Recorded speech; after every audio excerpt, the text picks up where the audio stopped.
He reads the skein and sees it break. He will not die at a wolf's throat in a sky of ash if there is another sky to climb. He slakes the well with one more eye that is not flesh, but name, and binds it to a road of colours. He casts the spear through a map of worlds the Norns do not own. The Bifrost bites into a place called the Imperium, and the bridge screams open. The sky over Soria Majoris tears like silk under a knife. Pilgrims in grey cloaks look up from the basilica steps and drop their prayer rods as aurora bands paint the noon in cold fire. Vox relays choke on signal bloom. Auspex scribes at Spire Vigilant watch their trace screens fill with non-compliant geometry and keep copying anyway, because the copier, in a rare moment of mercy, has not jammed. A voice like a storm on iron rolls down the nave rows. Thunder falls in the shape of a man with a hammer. A tall woman in falcon feather cloak steps through after him, her eyes full of wind. A one-eyed king follows, old and young at once, with a spear like a law. He drags a trail of runes that smoke on air and do not go out. A pilgrim child screams when the wind tears her from the steps. She is a dot tumbling toward the plaza void like a dropped bead. The hammerman moves without looking, points the head of his weapon, and a flat, crushing boom flips the air beneath her. She bounces on a skin of force, slides and lands hard against a statuary plinth. She cries. She is alive. Sister Isolde of the Order of the Sacred Candle breaks rank to scoop the child. Her rosarius buzzes weakly as the aurora rubs it the wrong way. She meets the one-eyed king's gaze and does not look away. For an instant, her mind fills with a tree that has more sky than branches. Macro batteries at Fort Candent spool up on reflex. The defense cogitators classify the phenomenon as hostile warp intrusion and feed a firing solution to battery primus. Admiral Caradoc Vale, Battle Group Argent 7, lands 3 clipped words on open vox before the first shot goes. Hold for IFF. The cogitators argue as if they are priests that can be convinced. The gunner's fingers do not lift. The first shell would have fallen into the pilgrim square and turned bodies into mist. The hammerman throws his weapon. It spins and draws a circle around the incoming ordnance as if scolding it. The shell becomes a ringing bell. The bell becomes dust. The dust becomes a gale. The gale becomes a single silver hammer that returns to his palm with a click. The one-eyed king plants his spear on the basilica roof line. Lights along the nave dim, then glow with a colder white. Rune frost spiders from his boots to the gargoyles. The falcon-cloaked woman takes a breath and exhales a ribbon of words that are not from the Lectitio Divinitatis. The ribbon wraps a cracking buttress and holds the stone like a bandage on bone. On the Voxnet, the Cardinal Governor of Soria Majoris forgets his sermon. Identify. His voice wears incense and fear. Incoming on Vector Sunward, calls an Auspex officer. Unknown mass incoming. Slow. Hot. Structure. It's still drawing. Admiral Vale watches the scope bloom like a flower that grows toward the wrong star. He makes the call that keeps cities from becoming craters. All batteries safety on. Void shields hold at ready. Wolves, your leash is long for 60 seconds. In orbit, a strike cruiser breaks into wake. Its hull is a cliff of grey and bronze. Wolf icons glare along the prow. The Space Wolves drop pod bays glow. Wolf Lord Harrick Stormborn bares his teeth at the screen. We answer the All-Father, he says, and the bridge crew do not correct him because he is not wrong in their understanding, and because he is an Astartes, and because to correct him is to die. On the cathedral steps, the hammerman turns and looks up. His beard is a forge.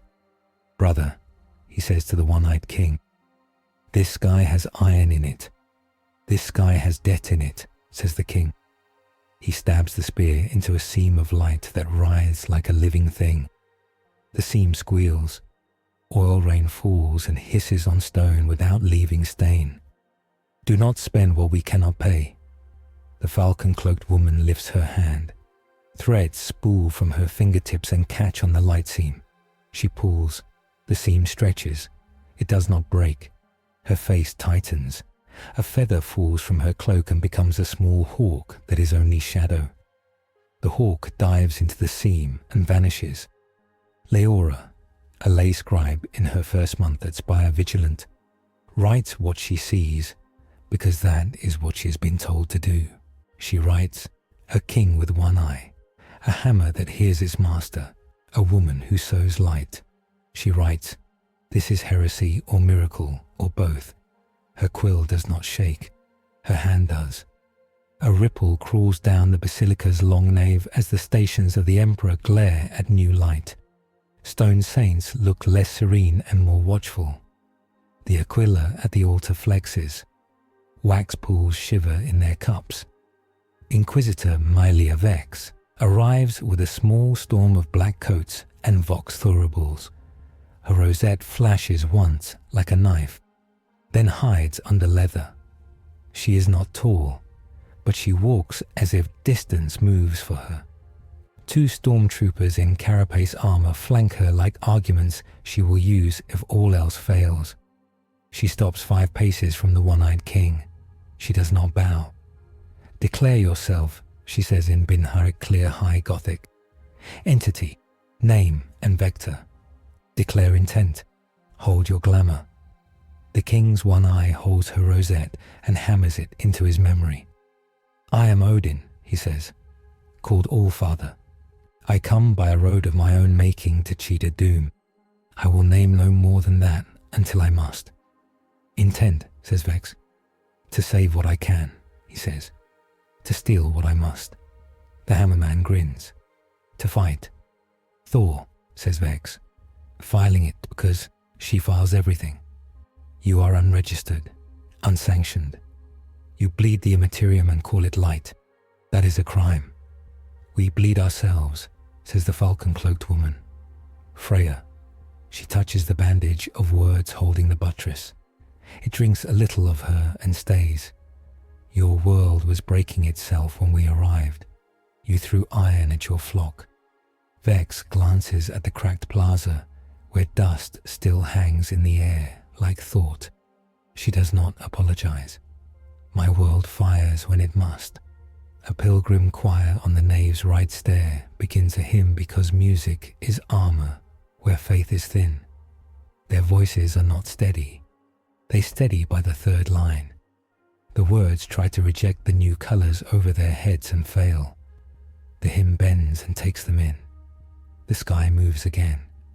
This time it is not a gentle drift of aurora, but a thick, wet pressure like lungs that should not breathe and do. The tear over the city behaves as if it remembers something and tries to make it again. The plaza shadows lengthen toward the basilica doors like tongues tasting a threshold. Alert, calls Auspex. Secondary emergence within primary breach. Pattern, chaotic. Confirmed demonic signatures. Sister Isolde pushes the child toward the hands of a priest. She lifts her bolter, and for a second her posture is that of a statue of Saint Catherine. Knee bent, chin level, weapon tight to breastbone. The statue is in a different city, but the pose is the same. The hammerman nods once at her stance and takes a breath like a forge that will make a sword. Warp light foams. Forms crawl out of color. Some are men if men were geometry with teeth. Some are animals if animals could pray. Some are just hunger. A voice spills out that would be a sermon if sermons wanted to gnaw. The word it repeats is not in any imperial catechism. The word it repeats is change, in a dozen tongues and one. Thor throws. The hammer draws a racetrack around the first wave and squeezes them into a line of red rain. Odin steps into the second wave and taps the point of his spear against 2 things that thought they were real. Both become stories, and the stories fold and go flat. Freya's threads whip like fish lines and pull 7 screaming colours into a knot, which she pins with a hairpin that looks like a small tree. "Record," says Inquisitor Vex, not to someone present, but to the scarab-winged serf-skull over her shoulder. Entities present act as warp manifestations with coherent identity. Tactical profile, direct engagement, target selection protective of civilians, cost vector unknown, space wolves inbound, 4 drop pods punch the air. They come down like stamps on a ledger. They slam the plaza tiles and blow fog and incense outward. Doors burst open. Grey armoured giants come out roaring prayers to a god who is a man nailed to a throne, and also not just that. They smell like winter, oil, and blood memory. Wolflord, Harik Stormborn, walks up the steps with a chain blade across his shoulders. Gold runes pick out teeth marks on its casing. His left eye is a white scar that never finished closing. He looks at the hammerman with a strange intimacy. He looks at the one-eyed king with a soldier's caution. He looks at the falcon-cloaked woman and chooses to be wary. "You come to the Allfather's court," he says to Odin, and then he looks annoyed at himself because those words feel wrong in this place. "You come to the Emperor's domain?" "I came to where the road goes," says Odin. He lowers his spear point. He is not deferent. He is exact. "We will take your measure if you will take ours." "Measure is in deeds," growls Harik. "Weigh by that." He wheels, points his chain blade at the demons, and laughs because this is work he knows. "Pack, form on me. Stormbolt spread. Bring them to ground. Make them fear our hymns." The plaza becomes a foundry. Bolter shells stitch lines into the air. The things from the tear dance and scream and burn as ceramite giants cut lanes through them. Thor is a hammer inside a thunderstorm. Odin is a stitch in a rib that does not want mending. Freya is a surgeon with threads that are debates. Sister Isolde reloads with calm hands and takes 1 clean shot. Then another. Then another. Admiral Vale watches the battle on his repeater. The tear is a wound that will not clot. The city is a throat that invites rain in and will drown if it opens too wide. He weighs lance batteries against shield failures, against the riot of non-physics that will turn his weapons back on him. "No macro," he says. "Hold lances. Pray. Give me the wolves' uplink." The Vox gives him Stormborn through a roar of wind. "Speak," says Harik. Chainblade chewing through a creature that thinks it is a question mark. "Stabilize the ground," says Vale. "If they break the basilica, we lose 1,000,000. Keep them out of the nave. I am not firing. Yet. Then we hold," says Harik. And he means it like a promise he has already paid for. Inquisitor Vex does not join the line. She builds a circle around herself with servo-thuribles and little knives of script. She kneels. She does not pray for victory. She prays for clarity. It is rarer and worth more. The tear flexes. Something more organized moves at its lip. A shape like a church bell on legs, all bronze and eyes, steps forward. It rings. The ring does not go through the air. It goes through the part of every heart that wonders if it is loved. 3 acolytes collapse, sobbing. Freya flinches as if someone called her by an old name and then took it away. Odin lowers his spear and speaks one name in a way that makes it obey. The bell creature forgets to be a bell. Thor smashes what is left. The pieces try to be bells again. They are not fast enough. "Stand," calls Sister Isolde, and her voice cuts the sobbing for a second. "Stand, stand." The plaza holds for 1 minute, for 2. The tear does not. It widens. On the 15th second of the 3rd minute, it becomes a mouth. The mouth speaks an order that is also a prayer in a language most of the Imperium has forgotten on purpose. The city hears it anyway. Windows go white. Birds fall. Statues sweat. Word bearers, says Vex, and the way she says it is not how one spits, but it is close. They come like a procession, red armor, script cut into ceramite like someone wanted the words to hurt and is disappointed that they can only make wounds. A dark apostle walks in front, Crozius held like a metronome that tells time how to behave. His helm has a hole where a third eye should go. It is not a lens. It is an open place waiting for a story to climb through. Malchior, says Harrig. He knows the name. His voice loses its laugh. Catechist of the Crimson Shroud. The apostle raises his staff. His vox projector gives him a holy theatre's reach. Children of a crippled god, he says, and strangers out of old fear. Your song is wrong. We will correct it. Thor cracks the air with his hammer, just to show the apostle that physics lives here still. I like this one less than the things without faces, he says. Their faces are on the inside, says Freya. Odin looks at Malchior as a scholar looks at a page that has been burned, and asks if there were other copies. He can taste the bargain in the apostle's voice. It is iron and sugar at once. He glances at the tear's lip. It is rimmed with icons that drink light. The icons hum. They are not decoration. They are teeth. Harrig lifts his chain blade to shoulder. Form ranks, he says. Watch the sorcerers. Break the line. Ignore the preaching. Weak advice, says Malchior sweetly. One should ignore only what one has not yet heard. Listen, Wolf. There is room in this sermon for what you love. We have kept a space just your size. Vex stands. She speaks into her rosette, as if it were an ear. Ordo hereticus to all ecclesiarchy assets, she says. Prepare for contamination protocols. Deny sermons not yours. Seal inner sancta. The Terra will try to use our words against us.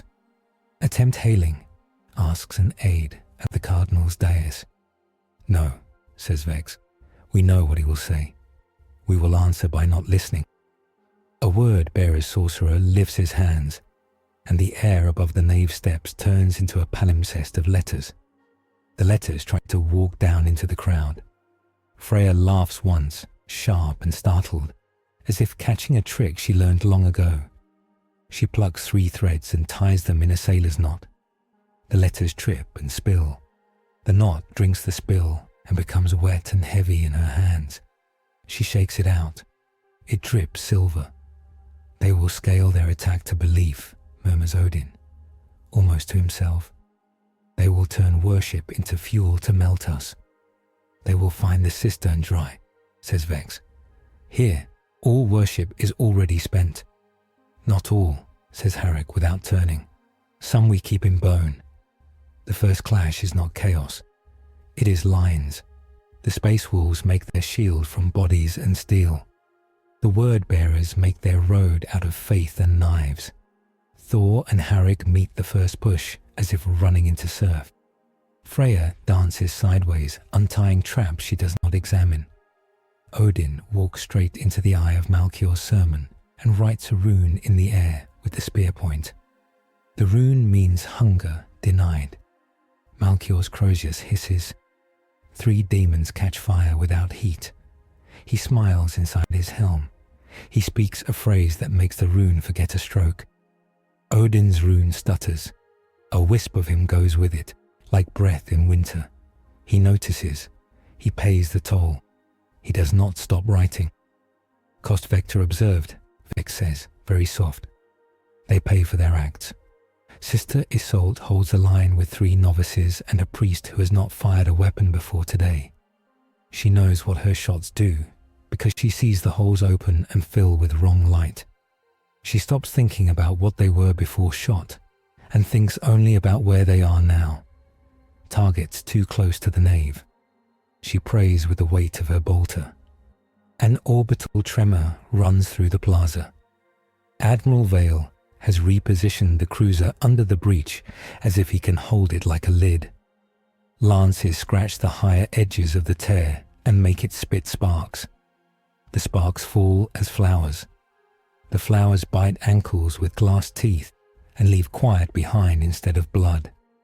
Lances annoy it, says a tech priest whose name is a column of numbers.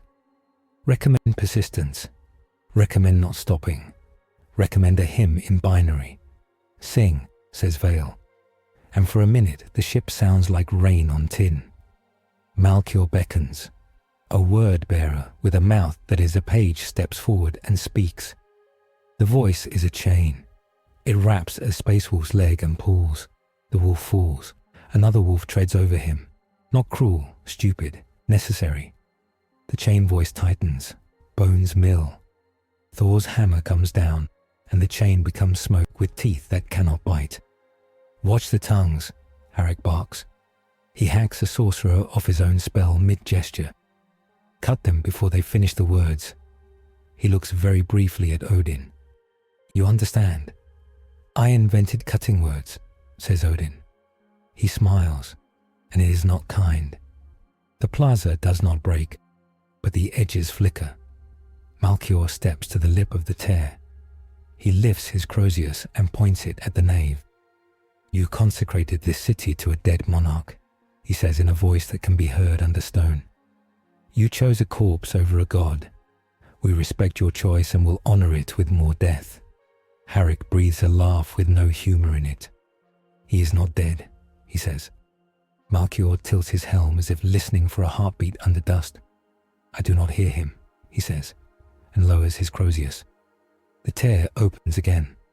This time, what steps through is not demons or marines. It is a machine on 12 legs with a head like a chapel and a belly like a drum. Its flanks are hung with sensors that burn meat. It drags a net of letters behind it. In the net are small things with faces turned inward. The machine's name is written on its own bones. Anamnesis engine. Freya's mouth tightens. Do not let that sing, she says. If it sings, it will steal the thing you think of when you say your name. Inquisitor Vex does not blink. Target the engine, she says on command vox. All formation fire. Priority 1. Wolves, break its legs. Harik does not argue. He runs. Thor runs beside him. The engine turns to meet them like a cathedral square rotating to face a procession. It opens a mouth that looks like a confessional. It inhales. Harik stumbles as something that was not heavy before becomes very heavy. His given name, the one from before the ice world, before the gene seed. He nearly falls because he forgets what he called himself when he was a boy. Thor hurls his hammer at the mouth. The mouth closes on the weapon and tries to keep it. The hammer is not a thing that can be kept. It shudders. The engine shudders. The net of letters slackens a finger's width. Harik regains one step of name and uses it to jump. Odin throws his spear without letting go. The spear flies and stays in his hand. The spear point writes a no on the engine's front. The no is rude and exact, and it sticks. The engine strains against the word as if it were a bridle. Freya threads the bridle to the ground. The engine changes the song. It does not sing names now. It sings memories of touch. A dozen guardsmen lower weapons to hold their own palms, weeping. Sister Isolde's throat goes tight as a voice like her mother's says her own name back to her.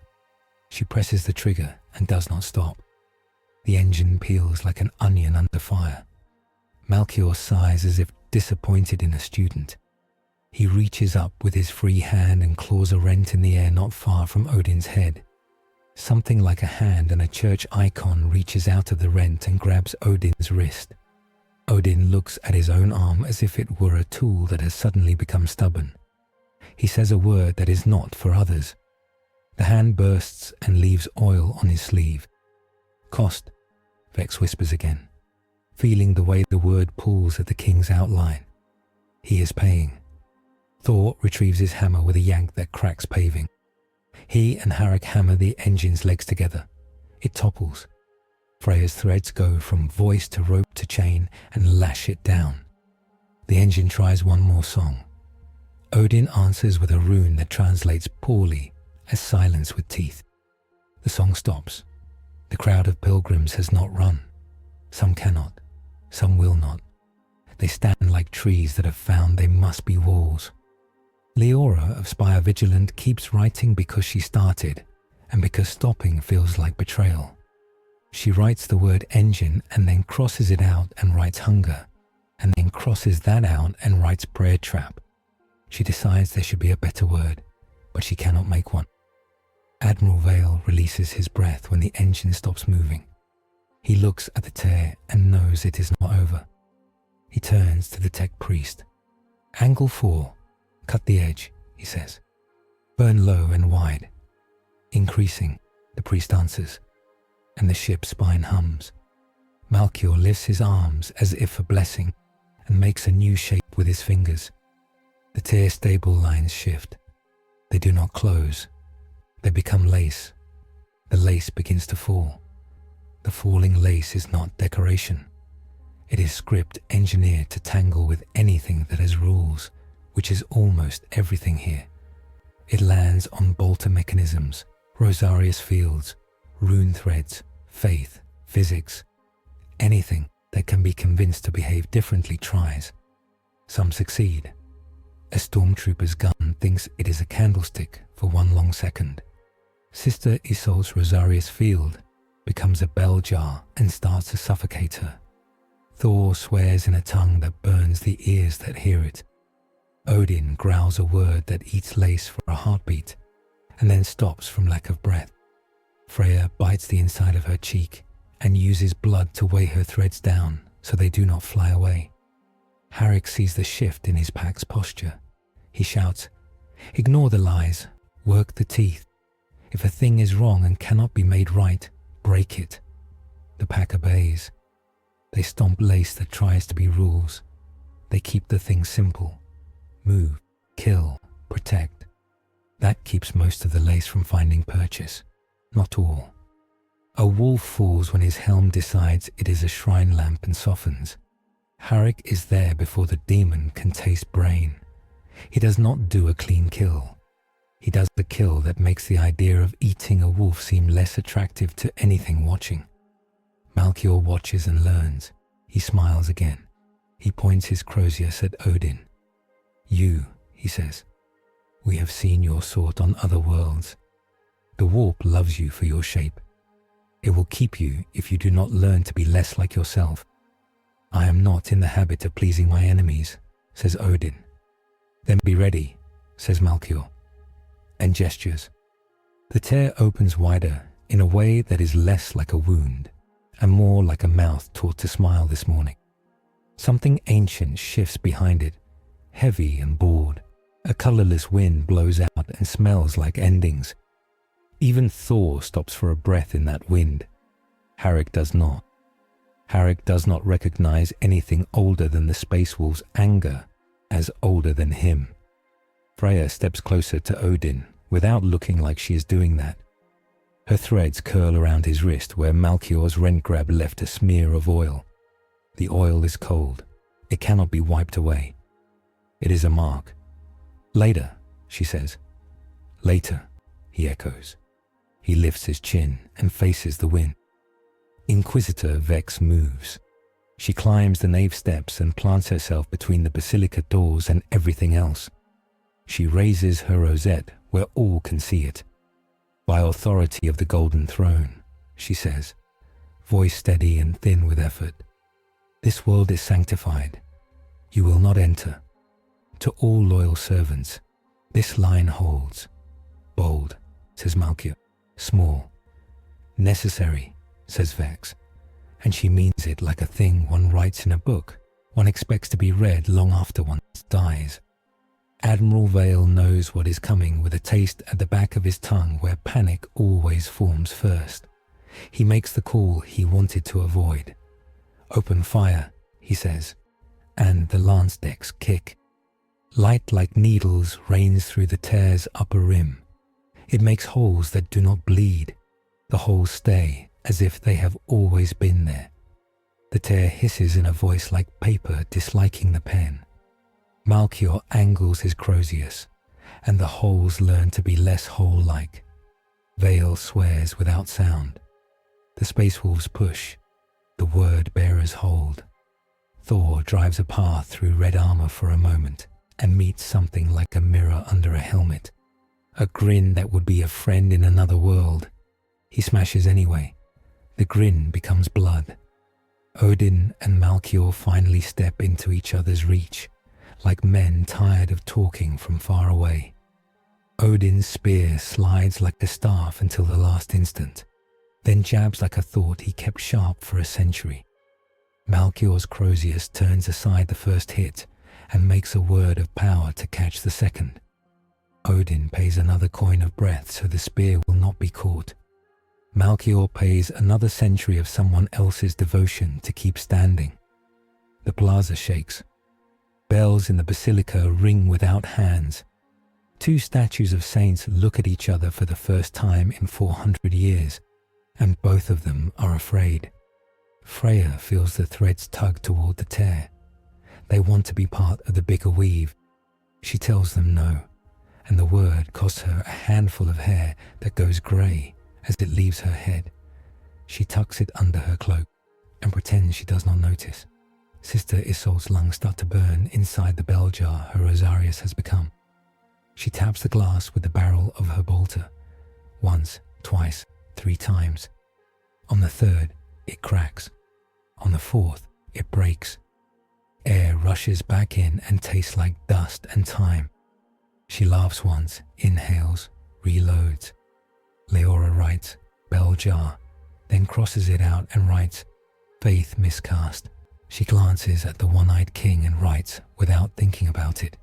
If he lies by telling the truth with too much force. Malchior presses. Odin yields a step and pays to make the yielding look like hunting. The apostle hears the coin fall and smiles.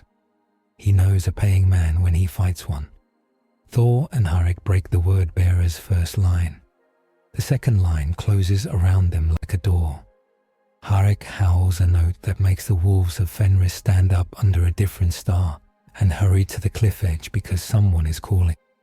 The howl comes back from walls and armor. It is a kind of map. Admiral Vale sees the ground line hold and the skyline fail. He knows his math. The longer this goes on, the more interesting and terrible the shapes will become. He says into Vox, Inquisitor, we must end the sermon or the congregation will drown. Vex answers, agreed, and then to Odin without turning her head, can you cut a throat I cannot see? Odin does not blink at being asked. If I can see its shadow, he says. Then make it cast one, says Vex, and she pulls a bright wafer from her pouch. It is stamped with the aquila.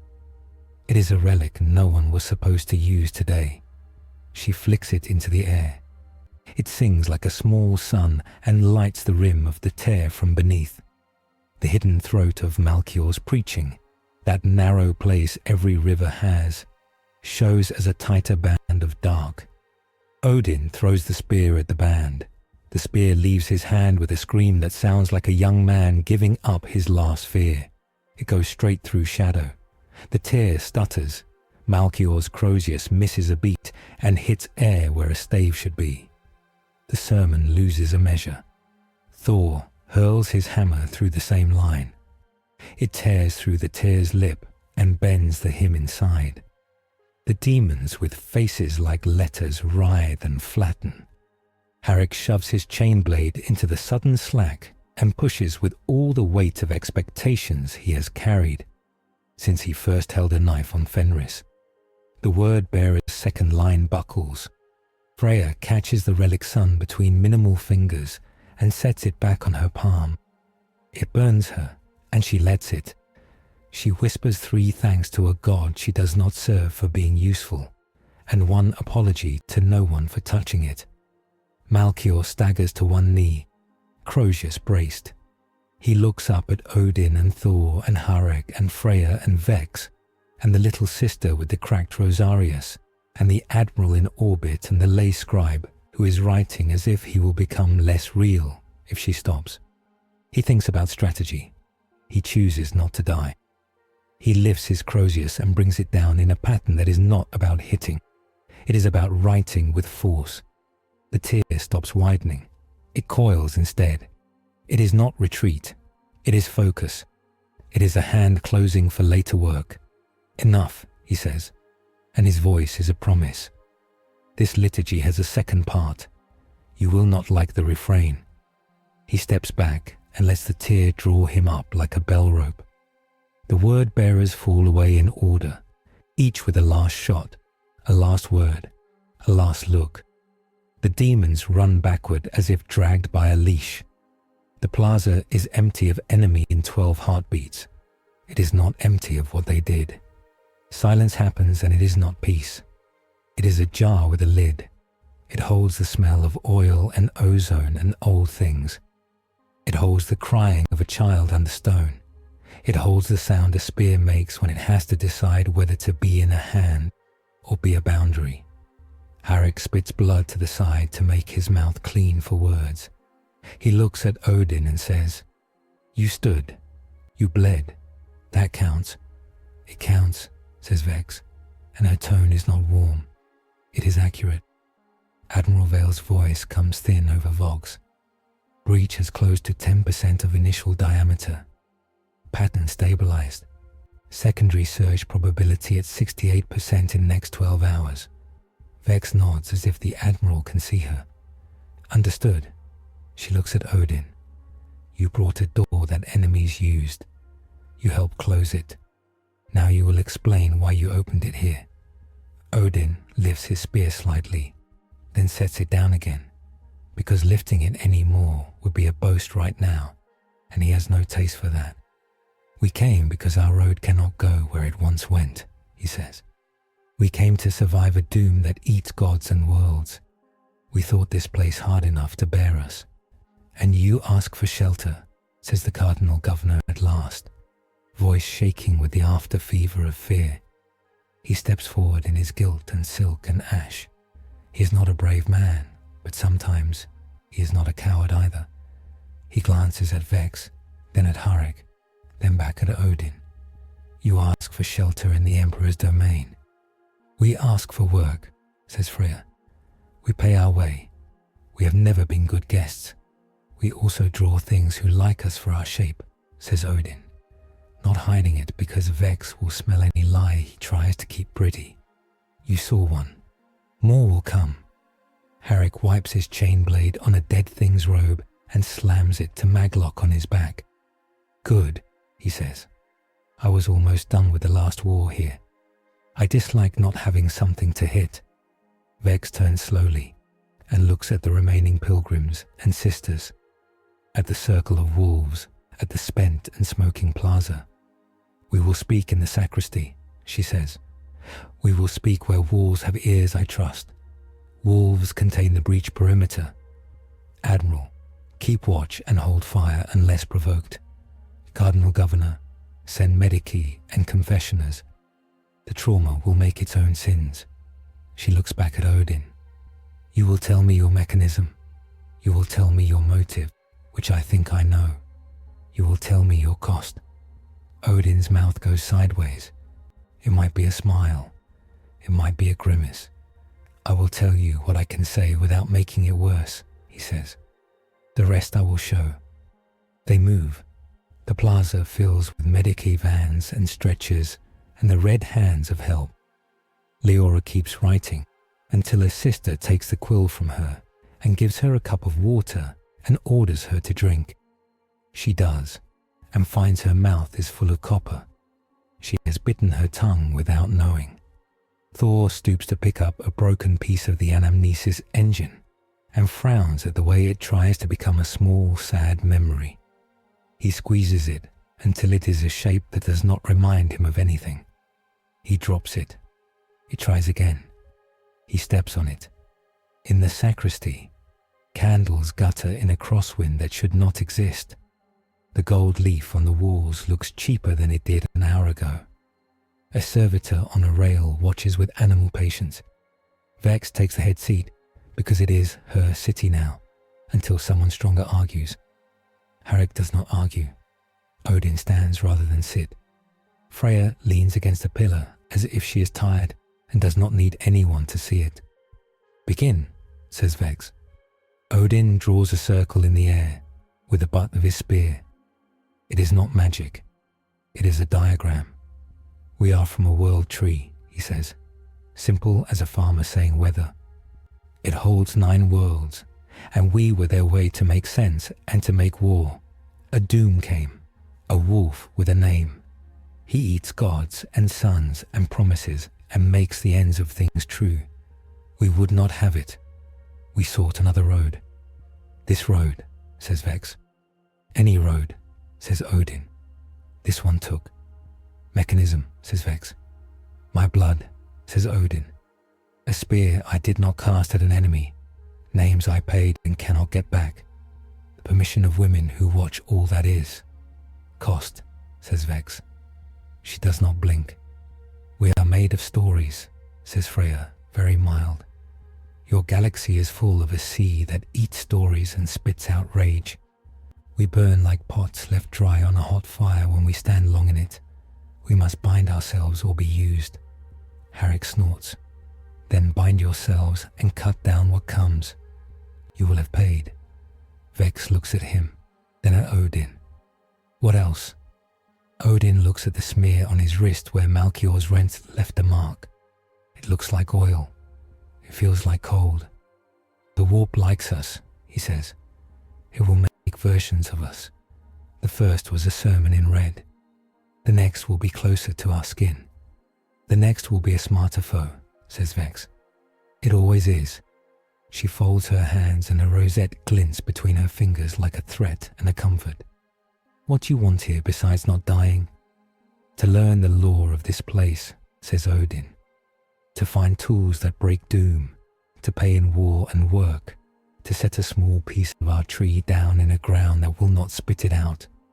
That ground is Terra, says Vex. You will not go there. We will not, says Odin, surprising her, because she expected him to say he will. Not yet, not without leave. We are not fools.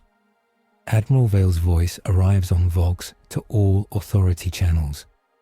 Astropathic whisper indicates heightened warp activity on the system rim.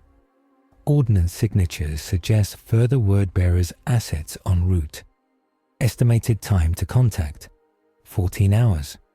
Probability of secondary cult activity within hive spires, high. Vex closes her eyes and opens them again. She looks at Odin and counts in her head. He's not a citizen. He's not a worshipper. He is a weapon she did not request that has fired itself once already. Her job is to keep weapons pointed at the right things. You will be sanctioned to act under Wolf's oversight, she says. You will not preach. You will not demand worship. You will not interfere with the ministorum. You will take orders on fields of fire. Odin nods as if he expected worse. In return, he says, you will not name us demons. You will not call our work witchcraft. You will not bind us with a name we do not own. I will call you tools, says Vex. That is the best I can do. Tools break, says Freya. Then do not, says Vex. Harrick chuckles. This pleases me, he says. I have new hunting sagas to write where I put them in the best places and do not have to argue with a rune priest about whether a god can drink. I am less pleased, says Vex, but I have lived with less and made do. The sacristy's candles flicker in unison. A draught of cold runs down the nave outside, and the basilica sighs in its bones. The tear outside has not closed entirely. It hums. It waits. Odin looks toward the door, as if hearing a far bell. He will come, he says without ceremony. The one who sits on a throne of gold and cables. He will notice. It will be like a heartbeat on a day when your chest is quiet for too long. He does not come, says Vex. Her voice is soft in a way that makes Sister Isolde look up. He watches. He burns slowly. He is busy being our sky. Odin nods. Then he will send eyes, he says, and a hand. Expect an Ordo Malleus detachment, Vex murmurs. Possibly Grey Knights. She measures Odin and Freya with this idea. If they ask, you will submit. We will not be bound, says Odin. You will be killed, says Vex. And she does not say it like a threat. She says it like a weather report. Then we will be killed by someone who can do it, says Odin, and his grin is not friendly. Good, Harik mutters. Enough words. We have 14 hours. Less, says Admiral Vale. They will stir the hives. They will not wait politely. Vex stands. Operations, she says, and the word fills the sacristy like water poured into a mold. Cardinal Governor, seal the lower spires, burn the cult lanes, walls, split packs, and police the pilgrim paths. Admiral, keep the lance decks singing. Sisters, triage and purge relic contamination. Odin, Thor, Freya. She catches the names and tests them for taste. They taste like smoke and salt. You will follow Harik's second, rune priest Grettir, and learn the city's maps. You will keep your tricks close unless ordered. You will stop anyone who tries to make a sermon out of fear. Odin bows a hair's breadth, which is more than he gave. Freya's smile is thin. Thor claps Harik on the shoulder once, with enough force to make the chain blade jump on its lock. Harik grins like a man handed a heavier sword. They move again. The basilica returns to being an engine of faith and blood. The plaza becomes a repair pit for souls and stone. The Terra knits and unknits in slow patience above everything, like a tongue wetting lips before a second speech. In the hive's shadow, a worker named Cade stands at the mouth of a maintenance corridor and watches light crawl down the ribbed ceiling. He has a badge that says he is allowed to be here. He has a knife that says he should not be. Men in red once walked past him and told him the Emperor wanted him to be important. They were kind. They were wrong. He hears a bell in his teeth and starts to walk, because he is part of a congregation now. Sister Isolde wipes ash from her face and joins a purge team. She is small in the ring of wolves like a lantern in a garage, but she does not feel small. She feels like she knows what the next hour needs. She feels like 3 better prayers have been added to her vocabulary, and she will decide later whether to be angry about that. Rune Priest. Grettir meets Odin on the basilica steps. Grettir is old in Astartes terms. His beard is iron filings. His eyes are ice that has learned to see without sun. He inclines his head to Odin as if acknowledging a fellow owner of storms. You smell like sagas, he says. You smell like winter, says Odin. Good, says Grettir. He opens a slate and draws lines on a map without looking. We will go to the places where faith pools. The enemy will want those. They will press there with small darts and big lies. Tell me the lies you fear, says Freya. That the Emperor is not listening, says Grettir. That he wants us to do anything to make him notice. Freya nods, as if that is a lie she recognizes. We have had that lie, she says. It eats kings. Admiral Vale walks the bridge of his ship as if it were a city wall. He stops by the choir pit and listens to the astropaths sing their quiet song. It smells like blood and lemon. He thinks of the first shell he did not drop, and the child who is alive because of that. He files it as a score to be balanced later, with whatever this day will ask of him. In the Cardinal Palace, the governor pens a message to Ophelia VII that is equal parts plea and report. He does not write the word God for the strangers. He writes the word allies and trusts the Inquisitor to remove it if it will make her life harder. On a distant ship behind the Terra, Malchior kneels and lays his Crozius on a book that eats ink. He whispers a vow to come back with a better knife for these names.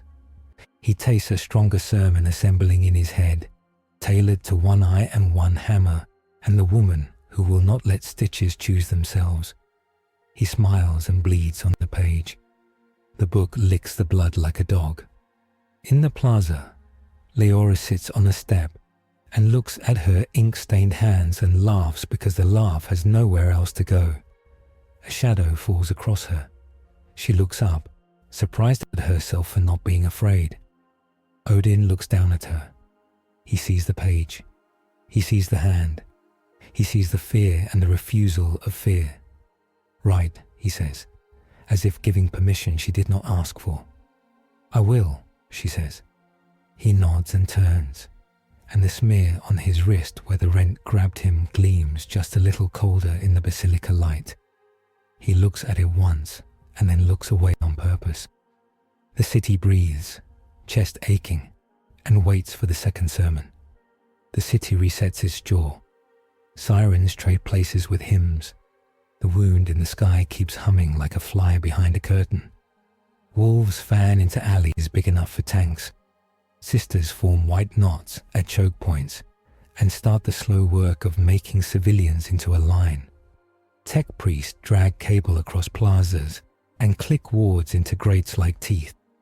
Greta walks with Odin and Freya, while Thor lopes ahead, as if the road were a sword he means to sharpen by walking it. "Spire 9, Greta says, eyes on his slate. "Pilgrim spillover. Relic vaults below. Food laundries above. If you would plant a lie, you plant it there." He glances at Odin. "You smell the pressure." "I smell a story trying to write itself," Odin says. "It wants an author. It will settle for a choir." Freya winds thread around her fingers until it squeaks. "We will give it editors instead." They hit the first shrine by accident and on purpose.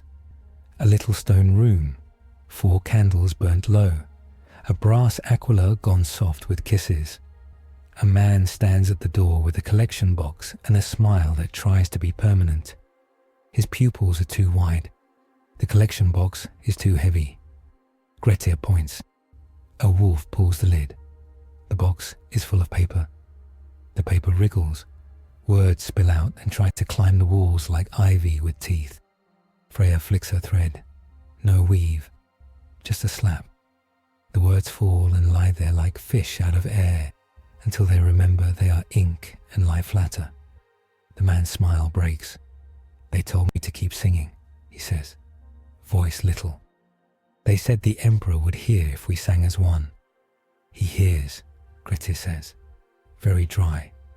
"Just not the way you think." He looks to Vex's vox charm on his collar and murmurs, "We have the hook. Find the line." Alley to alley, stair to stair, the line shows. A cant whispered at the corners where pilgrims pass. A cadence spliced into standard street sermons. A taste of honey in a blessing. Wolves guard, sisters listen. Tech priests translate tone to waveform. Freya feels the tug in each knot. Thor takes the long way and breaks a dozen little altars that are altars for things that want to be bigger. He is careful where the stone is true. He is not careful where the paint is wet. A child runs.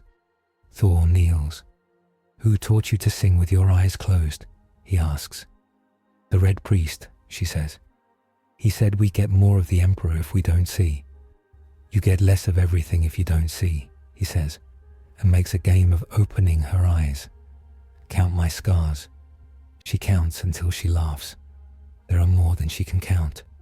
Harrick's voice paces them on Vox. "We scrubbed the spire choir," he says.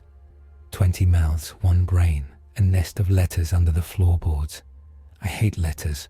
I prefer fangs." "We will make more." Vex's voice follows, thin with distance. "Keep captures alive where possible. I want to hear the hymn with its mask on. Do not let it sing at you without ear guard." They find the mask at the laundry.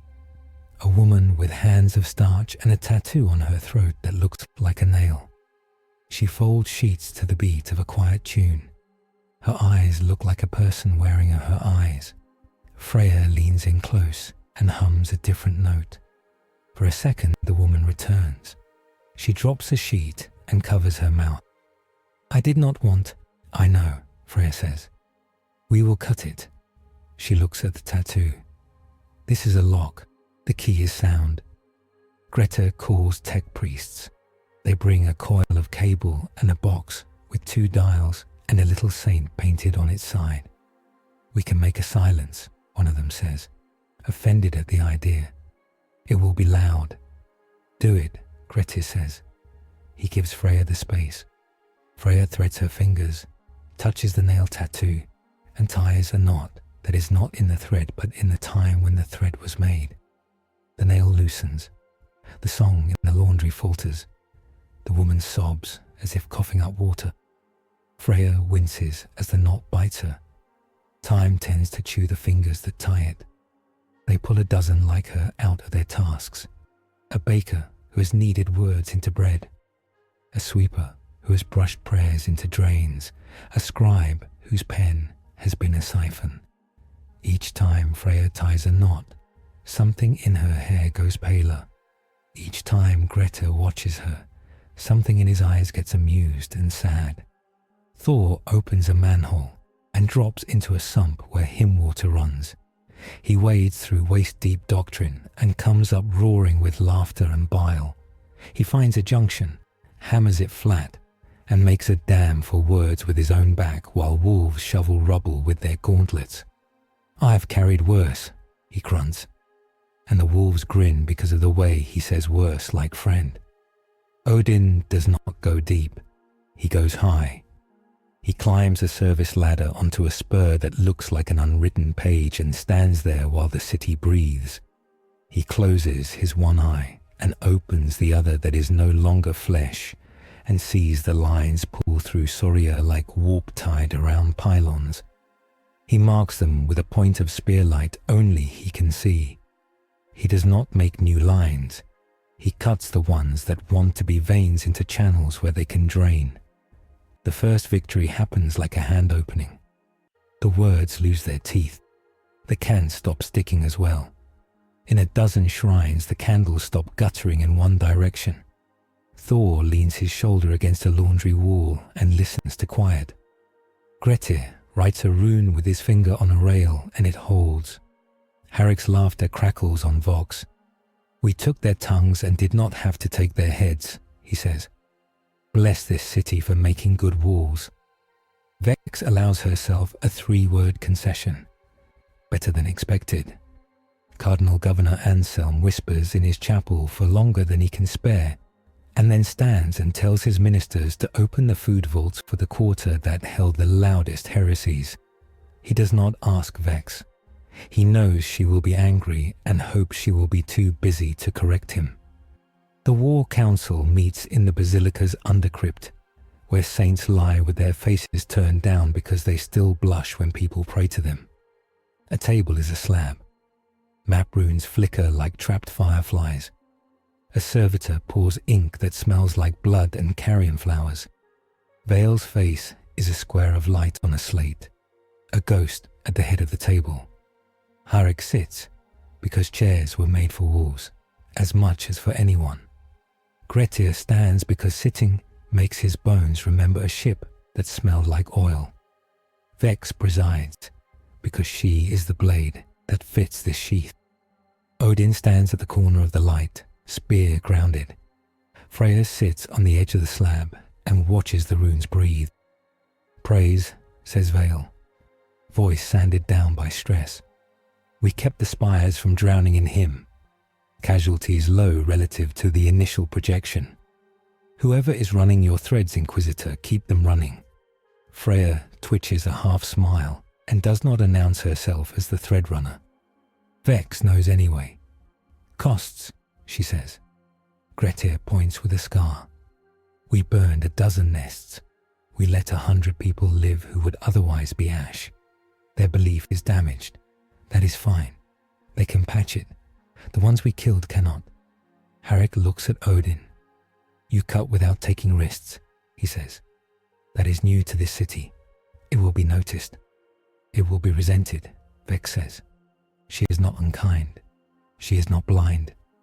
Mercy that leaves a tool in the enemy's bench is an indulgence we cannot afford. Odin turns his head slowly. Mercy that keeps a hand for your own bench is an investment you cannot afford not to make. Harik grins because he enjoys hearing fat doctrine fight lean pragmatism. Vale rubs his eyes because he knows which doctrine will get him censured and which will keep his crew from dying. Vex steeples fingers. Steelman it, she says, because she was taught to argue against the version that could beat her. If we let the infected live, they become roots for the next sermon. If we spare the weak, the strong hide among them. The word bearers write into weaknesses. We provide more page. Freya's voice is soft as soap cutting. And if you salt the earth under a cathedral, you grow nothing for a decade. You will need songs later. We can mark the voices that can sing true again and cage those that cannot. Vale nods once. Marking is faster than burning, he says. Burning is more certain. Harik chuckles. And uglier on the heart. Vex's eyes flick to him. Hearts are not in my remit. They are now, Grettir says. Because you brought them into your basilica. You cannot have throats without hearts. He tilts his head at Odin. Besides, the All-Father here eats stories. If you kill too many, you starve your own weapon. Odin inclines his head, accepting both compliment and insult. I prefer truth to flattery, he says. Flattery is the worst food. Then eat this, Vex says. We proceed under a doctrine of constrained mercy. We spare when a captive will not sing if threatened. We kill when a captive's throat is a key. We do not gamble on sentiment. We will be measured. Measured, Odin echoes, and lifts his spear a hair's breadth. We agree. Vale clears his throat. With the first surge controlled, we address the second. His slate flickers. A map of the system blooms with unhappy flowers. Scout elements of the enemy fleet are testing the rim. Ground assets have shifted. We intercepted Vox signatures pointing to a tool called the Pale Choir. Grettir's brows crawl together. Nulls. Something like, Bell says. Not ours. Their song is an absence. It eats resonance. The choir is being herded towards Spire 7. Vex leans forward. Conceptual counter, she says. They saw our new assets and chose a knife that peels paint. Harik's face goes still. I hate the knot sound, he says. It makes the blood forget its words. Odin looks down at his wrist, where the smear of cold from Malchior's grab lies like a threat. Speak the choir to me, he says. The names of their tools. Vale and Vex trade a look. Vale gestures to a tech priest in a cowl whose voice is a typewriter. We recorded banners that emit hush fields, reactors tuned to dead stars, vector priests who preach subtraction. They carry relics that were once ours, Colexus helms, pariah coils, wired into machines that make the air forget it is allowed to vibrate. Freya's thread pauses in her fingers. They will cut my lines just by walking. They will make your spear a stick, Vex says to Odin, and then to Thor. They will make your hammer want to be a simple rock. Thor bares his teeth like a man who finds out the next fight will be interesting. Then I will crush with a rock. A power scaling interlude. 1. Null fields. Eat the scaffolding that gods used to stand where minds touched the world. Under a pariah's hush, myth cannot find purchase and names cannot catch. An oath is a kind of bridge. The pale choir files at the joints until the span drops into fog. Seder is thread and memory. The choir's absence turns thread to lint. Stormcraft writes harmonics. Null banners damp the harmonics to ash. Even a hammer that always returns forgets the way home when all paths are silent. Vex taps the map.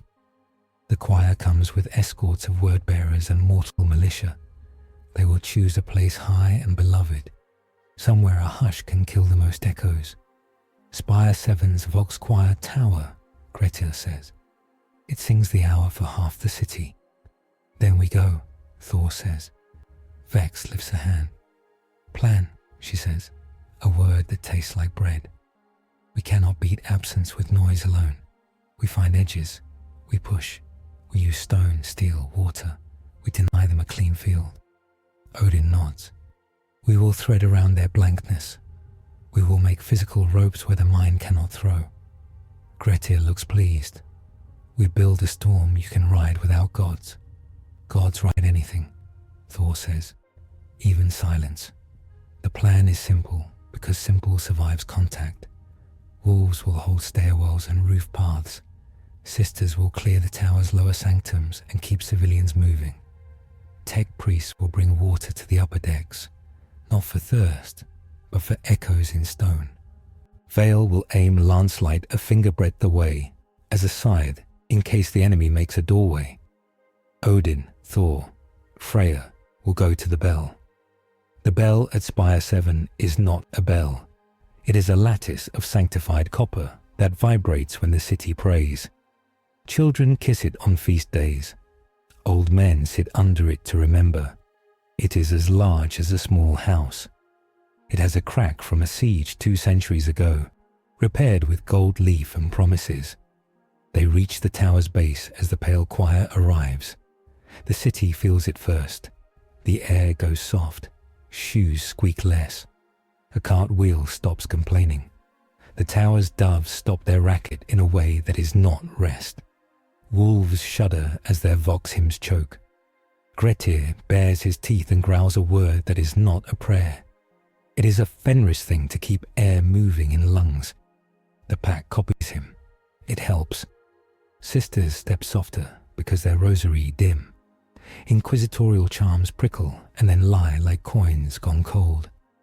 Vex climbs anyway, boots ringing on each step because her feet can still make that sound. The pale choir appears like a procession in negative. Helms without faces. Banners with no emblem, only a rectangle of cut-out air that drinks colour around it. Vector priests whose crooks end in loops of nothing. Around them, word-bearers march like ushering deacons. Armour script dull under the hush. Mortal militia trail, mouths open as if to sing and unable to. Odin climbs toward the bell and feels the spear become more wood than law. He holds it anyway. He glances at Freya. Her threads sag like wet hair. She ties one around her wrist just to feel it pull. Thor lifts Mjolnir. It weighs as much as it always did. His arm is strong. He raises it and brings it down into the stone floor to test the bite. The floor cracks. The sound is small. The crack is not. Edges, Vex says into the limp vox and hopes words carry in obedience if not in air. Hold edges. Don't fight the field. Fight its border. Wolves take corners with knives and shot. They push in where hush thins against stone that remembers prayers. Sisters angle their bolters into side chambers and fire by rhythm instead of sound. Tech priests throw water at the walls to make the hush ripple where drops strike. The pale choir lifts their null banners and the tower moans like an organ that forgot how to be happy. Odin reaches the bell and puts his palm to its skin. He speaks a word that is supposed to make things resonate in sympathy. The word dies in his mouth. Freya grits teeth hard enough to ache. She takes a coil of common rope from a tool chest. She throws it around the bell's waist with a stevedore's casual skill. "Pull," she says, and Thor pulls. The bell moves. It does not ring. It pushes air. The air notices the old habit. It shivers along a groove, then dies. Thor pulls again, harder. The old gold patch flashes once in the dim, and Odin touches it with the spear and pays a memory he was saving. The patch remembers being made. It throws a little echo out into the hush. The echo bumps into a null banner. The banner trembles for a breath. Again, Vex says, because she can hear the heartbeat if no one else can. Thor pulls until his forearms scream. Odin lays the spear along the bell's lip and makes a shape with it that is not a rune, but the absence of a rune. Freya ties the rope to a column and wraps the rope around her waist so she becomes a living pulley. They turn the bell into a pump. It moves silence the way a heart moves blood. The hush thins where they want it to. The pale choir steps with metronomic grace, filling gaps. A vector priest points his crook at the bell, and the crook's loop bites a slice of air away. The bell loses mass. It sags. Grettir roars in a way that is not voice but pressure. Wolves surge around the vector priest. Knives drag sparks as they carve at loops of absence. The loop disappears. The crook becomes a stick. A wolf dies with a smile that is all teeth because the not sound cannot have his grin. Harik slams into a null banner bearer and feels his gut flip as his gene-crafted rage hits a patch where it cannot find itself. He pushes with legs instead and uses the ground like an alley. He topples the bearer. A sister, whose Rosarius is a hot stone now, not a field, puts 2 rounds into the bearer's knee and 1 into the banner's supporting strut. The hush at that corner decay spills.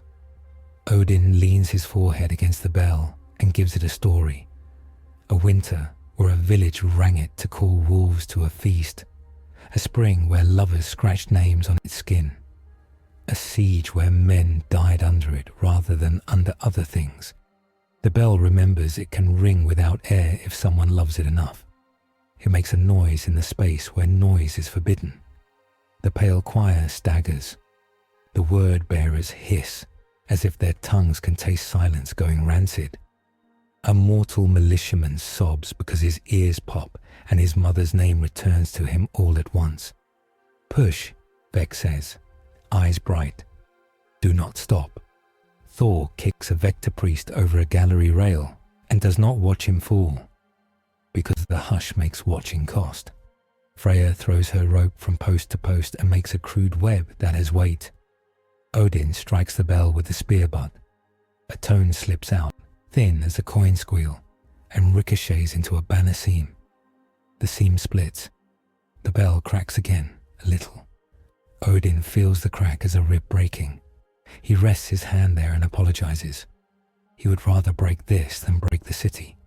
The pale choir lifts a different tool. Not a banner, a box. It opens like a book with no pages and shows a rectangle of absolute grey. The grey looks like the end of telling. The grey eats the gold patches light. Freya says, "No," as if speaking to a child about to put a hand on a stove. She takes her own hair, white where the earlier knots took colour, and wraps it around the box. Hair snaps, the box snaps, the grey leaks and then dries. The vector priest who held it screams without sound and bites his tongue in the effort to make any. Blood runs. Blood is not null. It patters. It angers Thor in a way nothing else tonight did, because blood should sound like that, and he hears it again. Harik finds the choir's choirmaster, a figure taller than others, loops of hush coiling off his arms like white snakes. He moves like conductor in a storm. Harik goes for the wrists. No ritual, no sermon. He breaks both with a strike that would fell a nox. The hush loops tumble and unravel. The tower breathes in a gasp that hurts. Sisters fall to their knees as rosary flare and then settle. Wolves laugh because the silence hates laughter. Tech priests sing binary like glue. The word bearers see the tide shift and do what they always do. They try to turn retreat into lesson. Fire darts with scripture cores clatter into the gallery. Thor swats one out of the air. Odin pins another to a stone angel with the spear, and the angel opens its stone mouth and swallows the flame, because it remembers being a god once, or at least a story of one.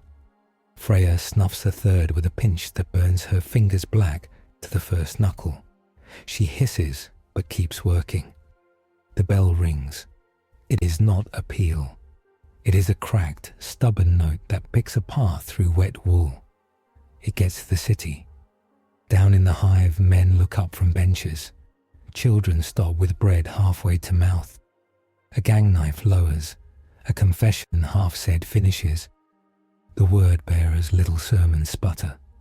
The city remembers itself. The pale choir understands something that has no words. They disengage. They do it with almost imperial efficiency. Banners close, boxes snap, nulls step back, as if the hush itself has called a retreat. They fold into a lane made for them. They leave. They leave their dead as if they were never there. They take one thing, a glimmer they have tasted on Odin's wrist. It is not a trophy. It is an address.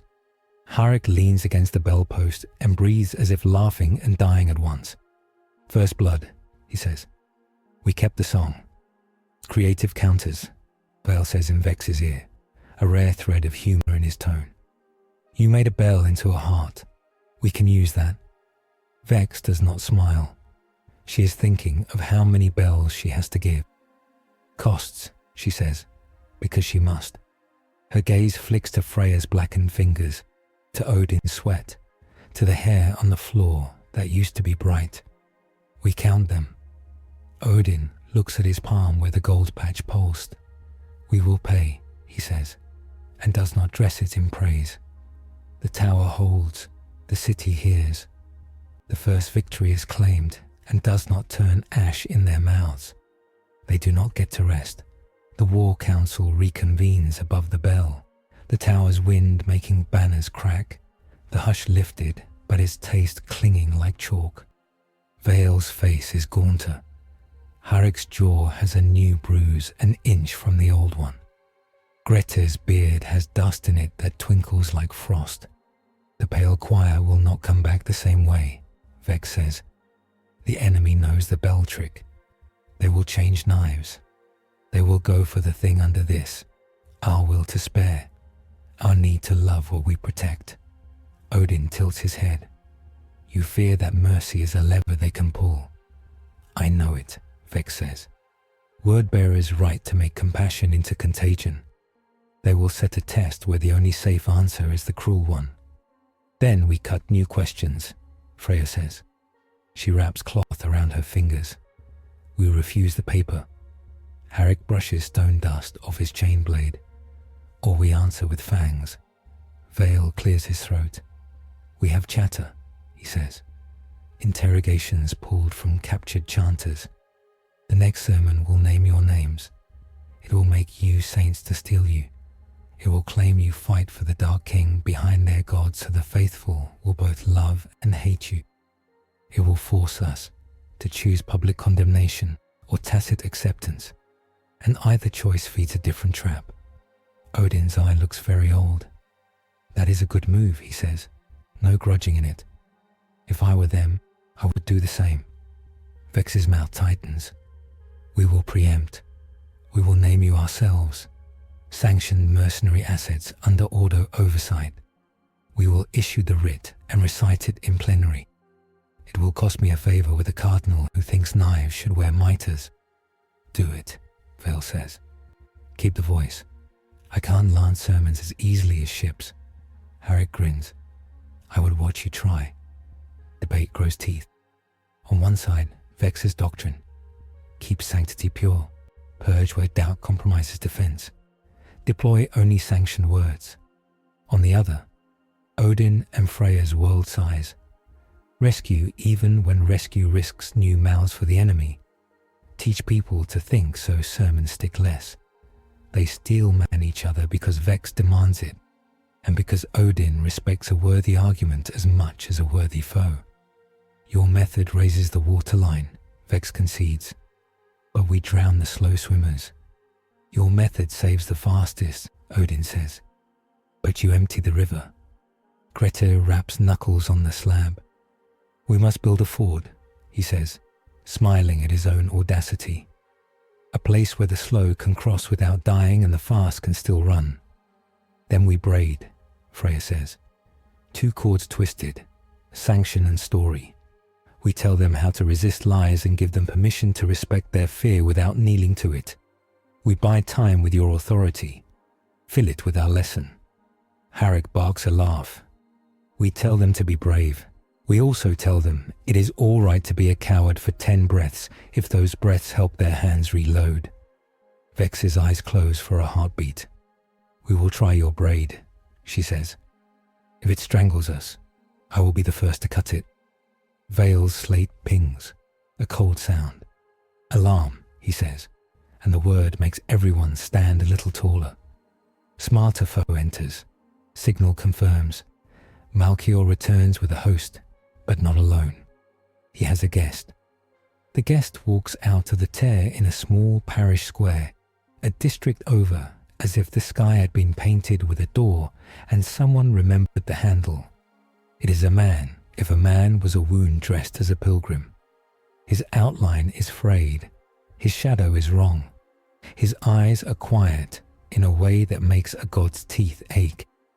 He carries a book that is not a book and a knife that is too old to be metal. His presence makes her sister drop a blessing and step backward without deciding. Dogs do not bark. Birds do not land. Pariah, Vex breathes, the word tasting like old pennies. Calexus, or something dressed in one. The pariah looks at a mural of the emperor blessing the poor, and the gold leaf flakes off in shame. He smiles as if the mural apologized. Malchior steps beside him.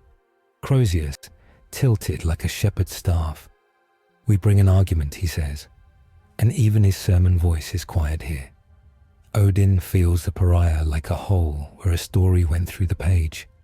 Freya feels him like needles in her fingertips from the inside out. Thor rolls his shoulders and feels his arm remember normal limits. He hates normal limits. Vex moves, Harik moves, wolves move. The square fills with men who think knives answer questions.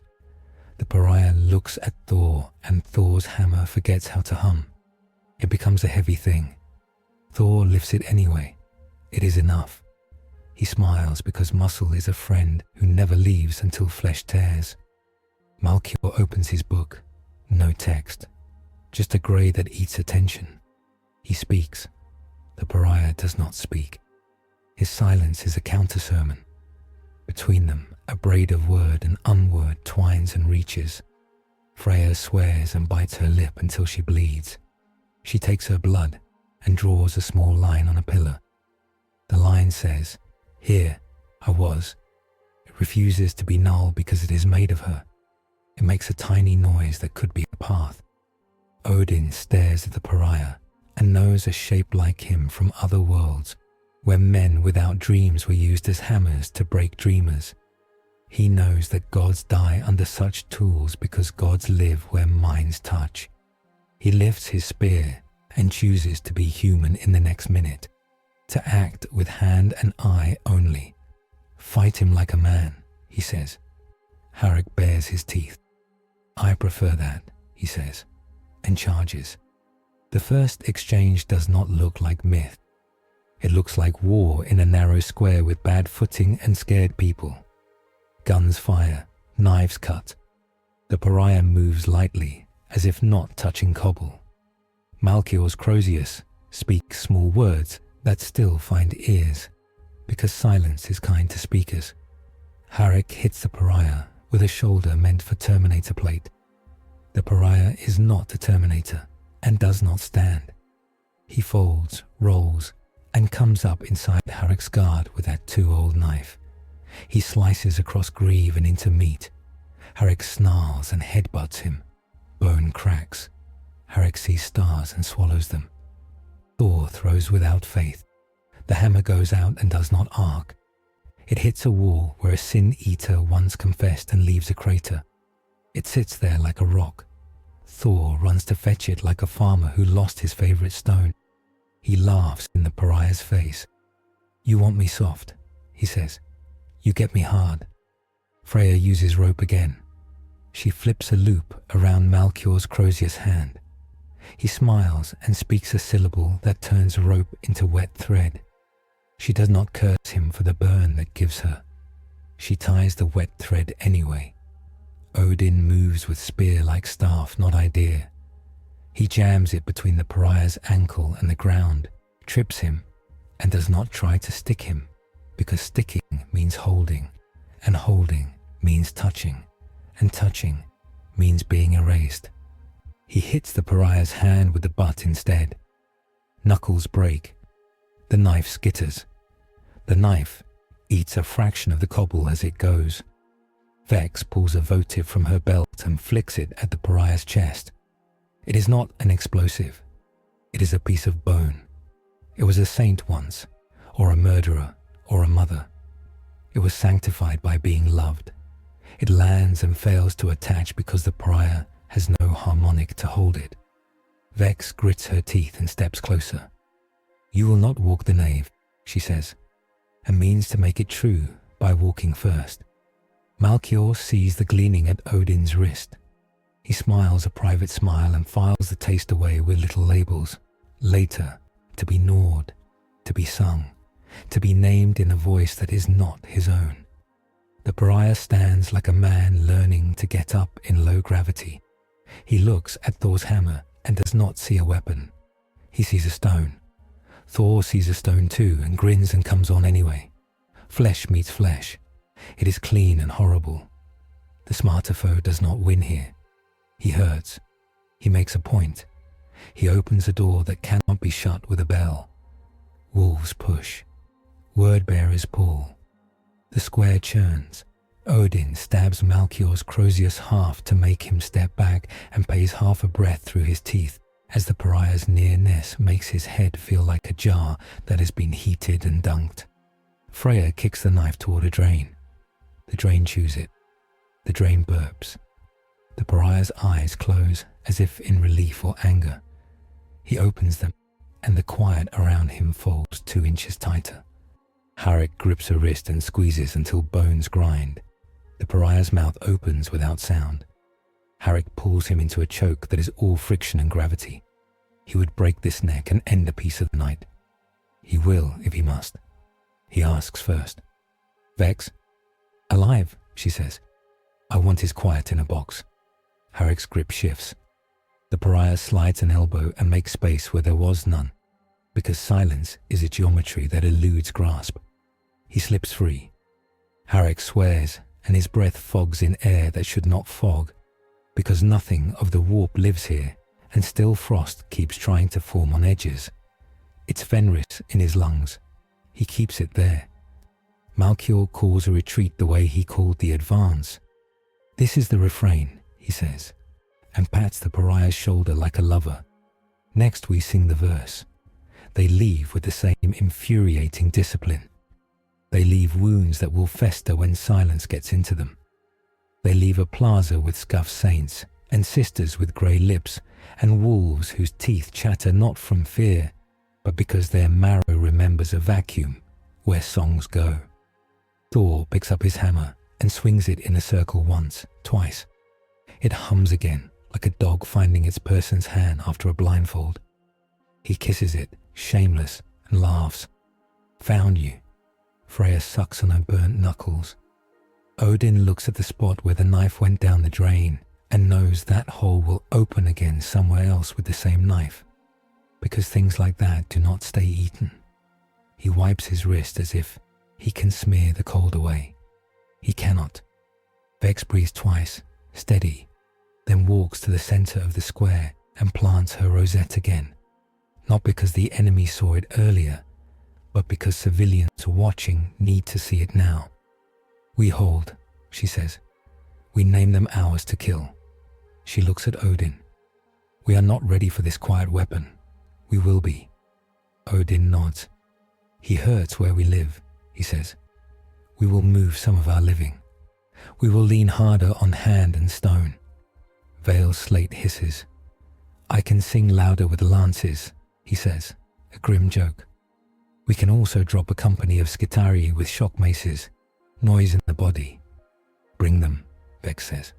"Noise with purpose." She turns to Harrick. "We have our first victory. That was our second fight. Now we plan the first ideology clash to finish being said." Her eyes meet Odin's. "Will you swear on our terms?" Odin puts the spear down and lays his hand flat on the slab. He picks words with care, like choosing a tool from a chest where one wrong choice breaks a wheel. "I swear to fight on your fields when called," he says. "I swear to withhold sermons while your crisis holds." He lifts his gaze. I do not swear to love your God. Vex does not flinch. I did not ask that, she says. I asked for your obedience when it counts. I will not kneel either. I will not call you God. I will call you dangerous. Freya leans in, eyes bright with tired humor. We will call you friend if you let us, she says. An enemy when you need it. That is the cleanest braid. Harek slaps the slab. Good. The howling is a chorus now. We will add drums. The basilica's bells, cracked one in cousins, answer with the staggered, stubborn pattern. The city echoes it. The tear over the city tightens and flexes. Not gone, never gone, but a lip held firm by teeth and thread, and a law written in spear point and blood. Vex looks down at the map again. We have a smarter foe in play, she says. We pulled their anthem apart. They brought null. Next they will bring a god who is not a god, or a mirror. We will go to the war council proper. Admiral, get me the ecclesiarchal attaché and a representative from the Ordo Malleus. Wolves rotate a pack to rest.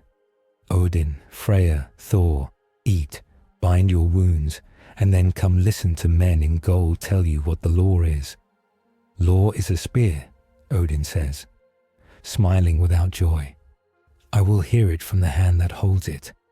Leora stands at the back with ink on her knuckles and listens to men and women who have blood under the nails decide how to spend the next 6 hours. She writes, bell heart, hush rope, pariah knife, she writes, mercy braided with sanction. She writes, they argue like family who learned it late. They adjourn up 2 floors to a chamber with stained glass that insists the emperor blessed this city personally once, which is not true the way saints would pass truth, but it is true the way a city tells itself to keep going. Gold-armored representatives arrive in livery, not plate. Custodes would not come here yet. A white-scarred grey knight justicar walks like a prayer. An ecclesiarchy prelate arrives like a scolding. An Ordo Malleus lord with a voice like Basil listens without blinking. The war council opens into a courtroom with guns. Vex keeps it short. Allies from elsewhere, she says, gesturing to gods without naming them as such. Word-bearers preaching a doctrine engineered to steal our voice. Pale choir with pariah elements that drain not just psychers, but myth. Victory at Spire 7 by turning bell to pump. Loss is acceptable. Second engagement with pariah and apostle. Outcome, stalemate. Forecast, escalation. The prelate wrinkles a nose at Freya's bandaged hands. Witch wrought, he says. A testing prod designed to see who must be knifed. Freya looks at him as if measuring seam allowances on a robe. Thread wrought, she says. If you need a word you can swallow without choking.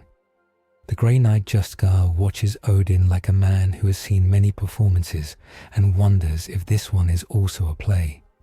You are not demons, he says quietly, as if trying the idea on like boots. You act like men with larger souls. The null will unman you. That is his purpose. Odin inclines his head. He ungods us, he says, honest and cool. He is a useful teacher. The Ordo Malleus. Lord speaks once. Harness, he says to Vex. Do not entertain. Give them lines. If they pull, cut them. Vex smiles without heat. We are already braided. Unbraid if it catches fire, the Lord returns, and does not offer help. He is help in stern minerals. Steel in the room meets wool. The debate stretches. Mercy's advocates are not sentimental. Survival's advocates are not monsters. The braid holds because no one has hands free to unpick it. The alarm that ends the council does not scream. It is a cough. It is a boy in a lower spire starting to sing a new hymn in a new meter. The Vox picks it up. The city answers in pockets. The pattern is different. Malchior's refrain was a hand opening. This is a book closing. Grettir's voice hits the room through a sister's charm he borrowed. They have laid a null road, he says, amused and unhappy at once. A line from the Terra's lip to the pilgrim mart. They want to pull a large thing over it, a thought with legs. If we cut the road, the thing stumbles. If we let the thing come, we must cut its head. Either way, we meet it. Odin's eye goes bright. Thor's knuckles crack. Freya breathes out and feels the threads vibrate even in the hush. Vex's rosette warms. Move, she says. We go feed our bell with a road. The map breathes with danger. Grettir's finger traces a line only wolves and cartographers love. A maintenance seam, a pilgrim artery, a forgotten aqueduct, all laid with a hush like frost on a rail. It starts at the Terra's rim and walks straight to the pilgrim mart, the largest flat of human bodies in the sector, where traders call down the hours and saints pretend to bargain. They built a road for an idea, Grettir says. They will drag a thought over it. The road is null, so our tricks slide. Their escorts will sing at the edges to keep us busy. Goal, Vex asks. Take the mart, Vale answers from Vox, drones humming behind him. Make a sermon out of the market and a market out of the sermon. The word-bearers love that kind of theatre. Standard counters fail, Grettir goes on, tapping symbols that dim when he touches them. Rune work frays in the hush. Psycho wards stutter. Lances through the road reflect into side streets like bad light. Bombardment risks a pressure collapse in the hive base. 50,000 dead without buying anything we want. Harrick grins without humor. So we use hands. Hands, feet, teeth, Vex says. And water. The aqueduct under the mart still runs. Not loud enough, Freya says. We will make it louder. They move along roof runs and service stairs, past statues that pretend to be blind to keep their faith clean. The hush ahead tastes like old cloth. Civilians flow backward around them, eyes wide, lips thin. Sister Isolde walks 3 paces behind Vex, with 2 novices and a boy carrying spare magazines, as if he has always belonged to them. At the mart's lip, the enemy has already arranged the chairs and set the stage. Word-bearers in a crescent, their red armor matte in the hush as if ashamed to shine. Mortal militia in grey with open mouths. Null banners planted like dead trees. And at the far end, stepping delicately along the hush road, as if afraid to bruise it, comes a shape made of pulpits and bones, bells and pages, a walking lesson, the processional of correction. Malchior walks beside it, Crozius over one shoulder, affection in his step. The pariah is there too, a ripple of wrong, eyes amused in the way a deep well is amused at a thrown stone. Odin feels the processional like a book pressed against his chest. It has legs. Each joint is a kneeling man. Each plate is a saint's life hammered flat and nailed on. Its head is a lectern with teeth. It hums the tone of a long scolding. Vectors, Vex says crisp. We take the edges. Wolves chew the ushers. Sisters carve lanes for the crowd. Techs flood. Gods. Her mouth tightens on the word and she changes it. You hit the lectern. Thor nods to Odin and Freya and steps onto the hush road as if testing ice. It does not crack. It does not accept him either. He rolls his shoulders and lifts the hammer that wants to be a brick again. Brick smashes, he says, and runs. Wolves pour along the stalls through hanging fruit and icons, cutting word-bearers' screens with short, ugly pushes.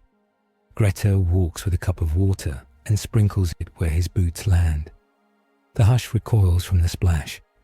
It hates disorder even more than noise. Tech priests crank wheels that have not turned in a century. Valves cough. Rust powders like a cheap blessing. The aqueduct under the mart wakes with a groan. Water comes first as a spit, then a thread, then a rope, then a river. It pounds under cobble. The hush shakes. The processional plants a leg into a stall that used to sell tin spoons and bones and pulls the hush around its ankle like a sock. It is very polite. It hates what it is crushing. Thor hits the lectern head-on. The blow would break a land raider's spine. Here it leaves a dent the size of a swear word.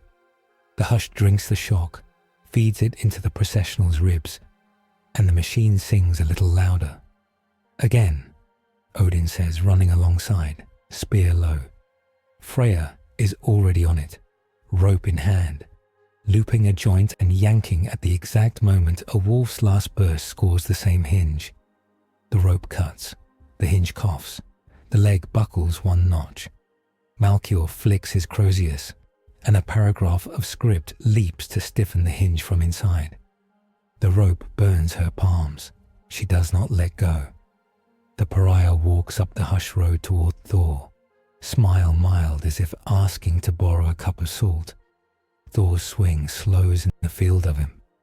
Thor grins and swings anyway, and misses on purpose to smash a null banner's foot and make the hush flutter. The pariah nods, as if appreciating technique while measuring arteries. Harrick crashes into a knot of word-bearers and ends 3 sermons with the same 2-sweep motion. One high, one low, like a man clearing tall grass.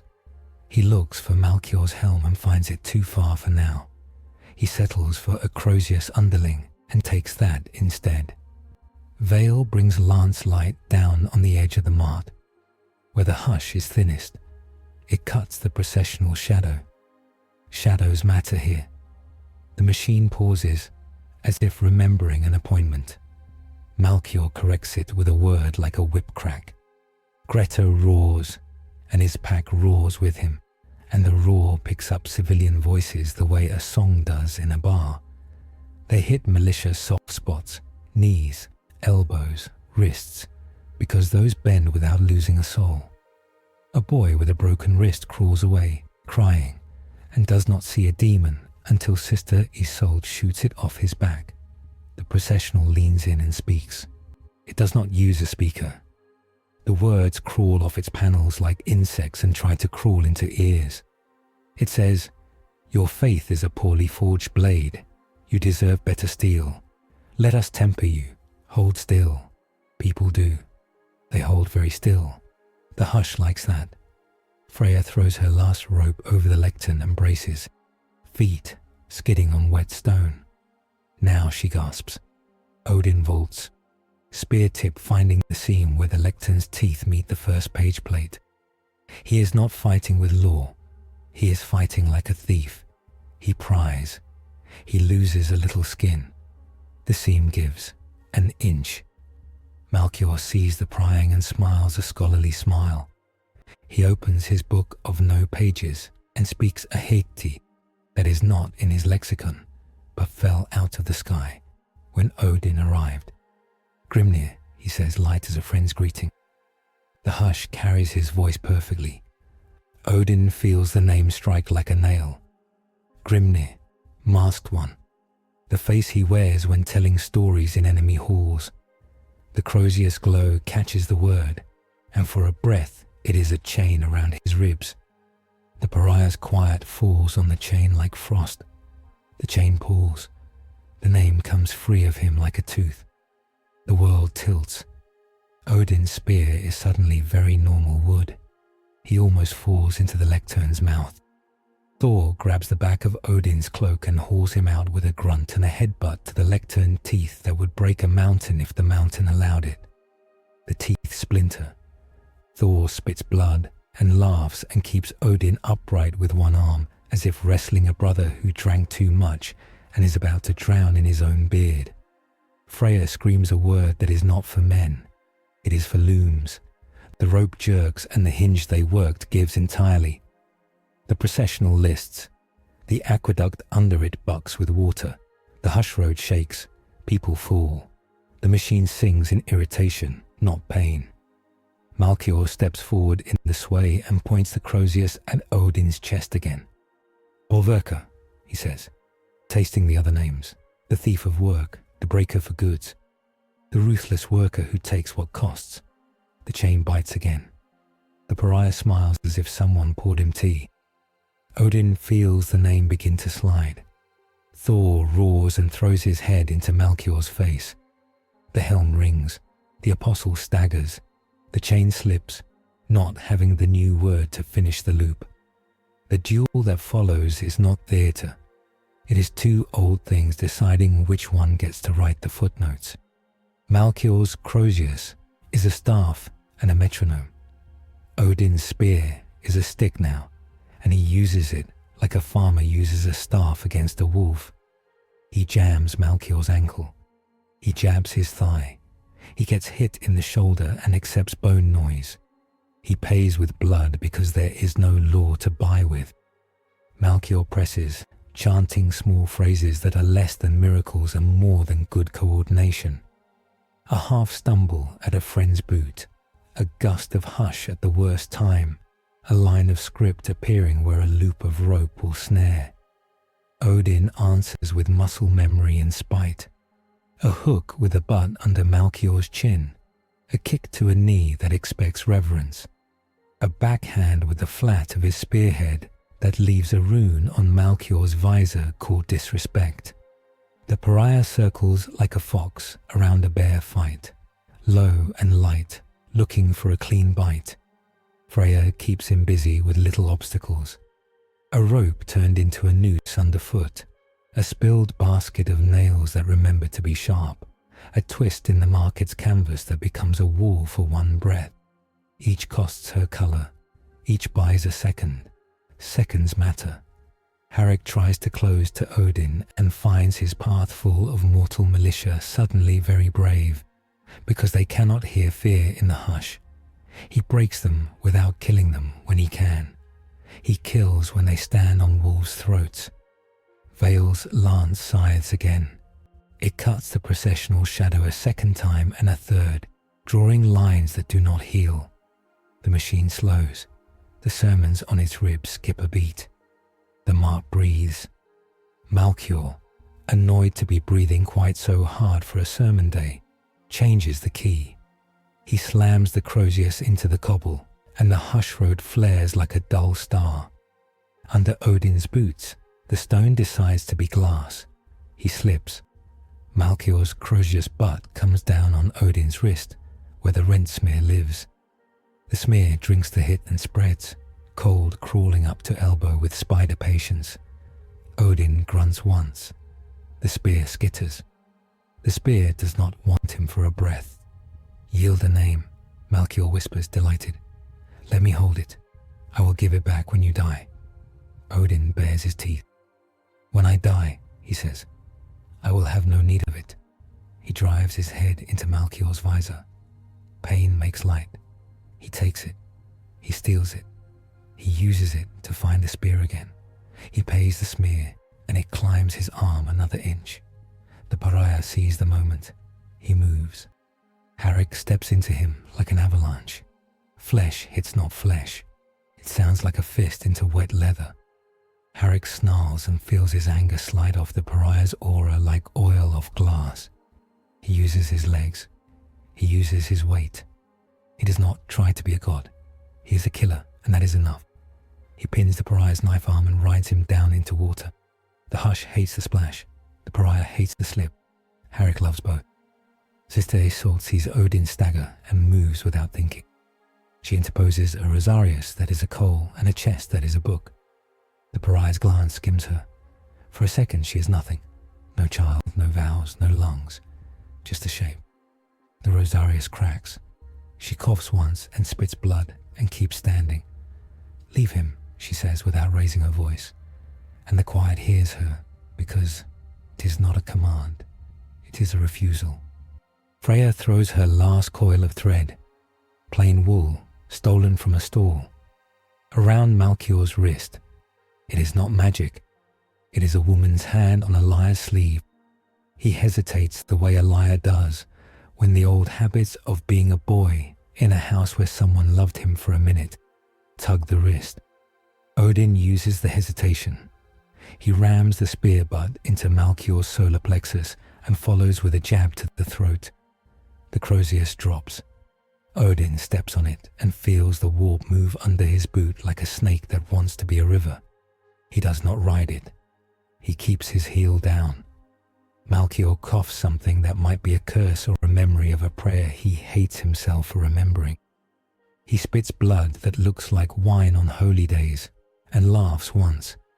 "You are interesting," he says to Odin. "Come then." He claps a little, and the processional answers like a trained hound at a whistle. It leans. It opens a side door that is a confession booth. Inside is not darkness.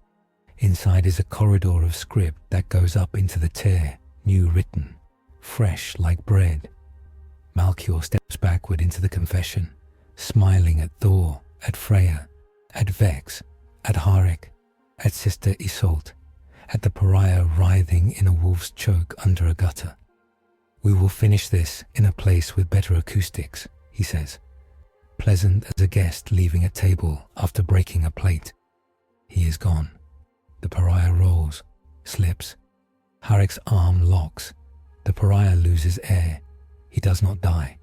He folds himself thin and pours into a crack in the hush road like water down a drain. He is gone too. The processional heaves, unbalanced, 2 legs out, 2 legs cracked, lectures tumbling. It takes one more step toward the Saint's Fountain at the Mart's center and sinks as the aqueduct roof collapses.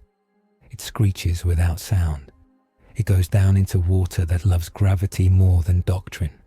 It thrashes, quotes 3 saints wrong in a row, and drowns because water is older than sermons. Silence snaps open.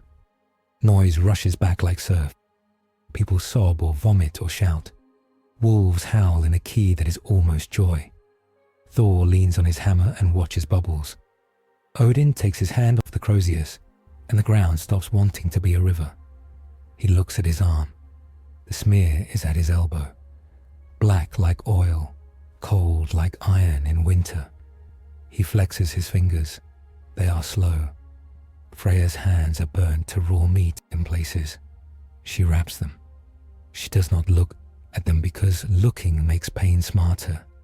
She looks at Odin instead, a question in her eyes and a warning in her mouth. "Name?" "Kept," he says, lying correctly. "Not given." Vex steps up and glances at Sister Isolde. The sister's Rosarius is shattered jewel, her breath thin. Vex touches her shoulder in a gesture she does not allow herself often. "Medici," she snaps, and 2 novices roll forward with a stretcher. Sister Isolde swats it. "Later," she says, and points with her bolter toward the Mart's north end, where a cluster of civilians kneel around a fallen child. The child is not moving. Vex's mouth tightens. "Now," she says to the stretcher crew, and they go. Codex note. Null-assisted catechisms can sever cognomen aspects from empiric entities.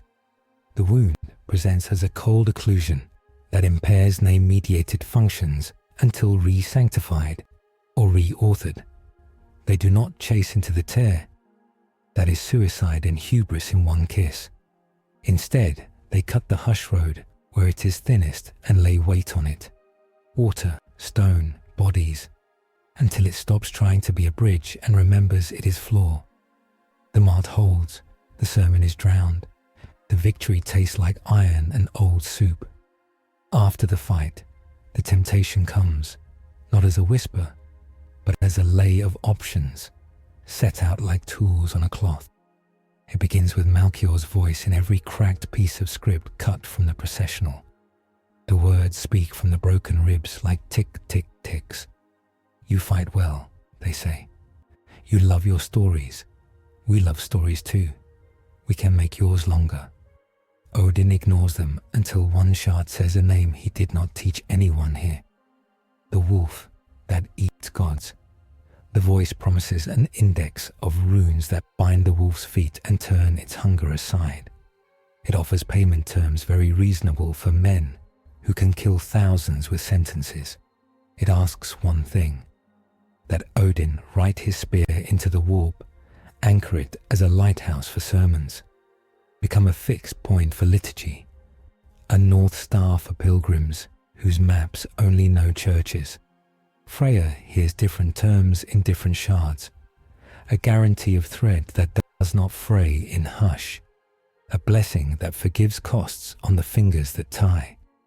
A loom that never refuses a knot. She knows the bait. She still tastes tears at the corners of her mouth because she wants it badly enough to scare herself. Thor gets no offers. The shards know he is not a man for contracts. He gets a promise of an enemy always big enough to hit. He laughs and kicks that shard into water. Vex stands in the drip and the stink and listens to their faces as much as to the shards. They are not lying about their tools, she says precise. They are lying about the bill. The bill is always your children, Greta says quiet.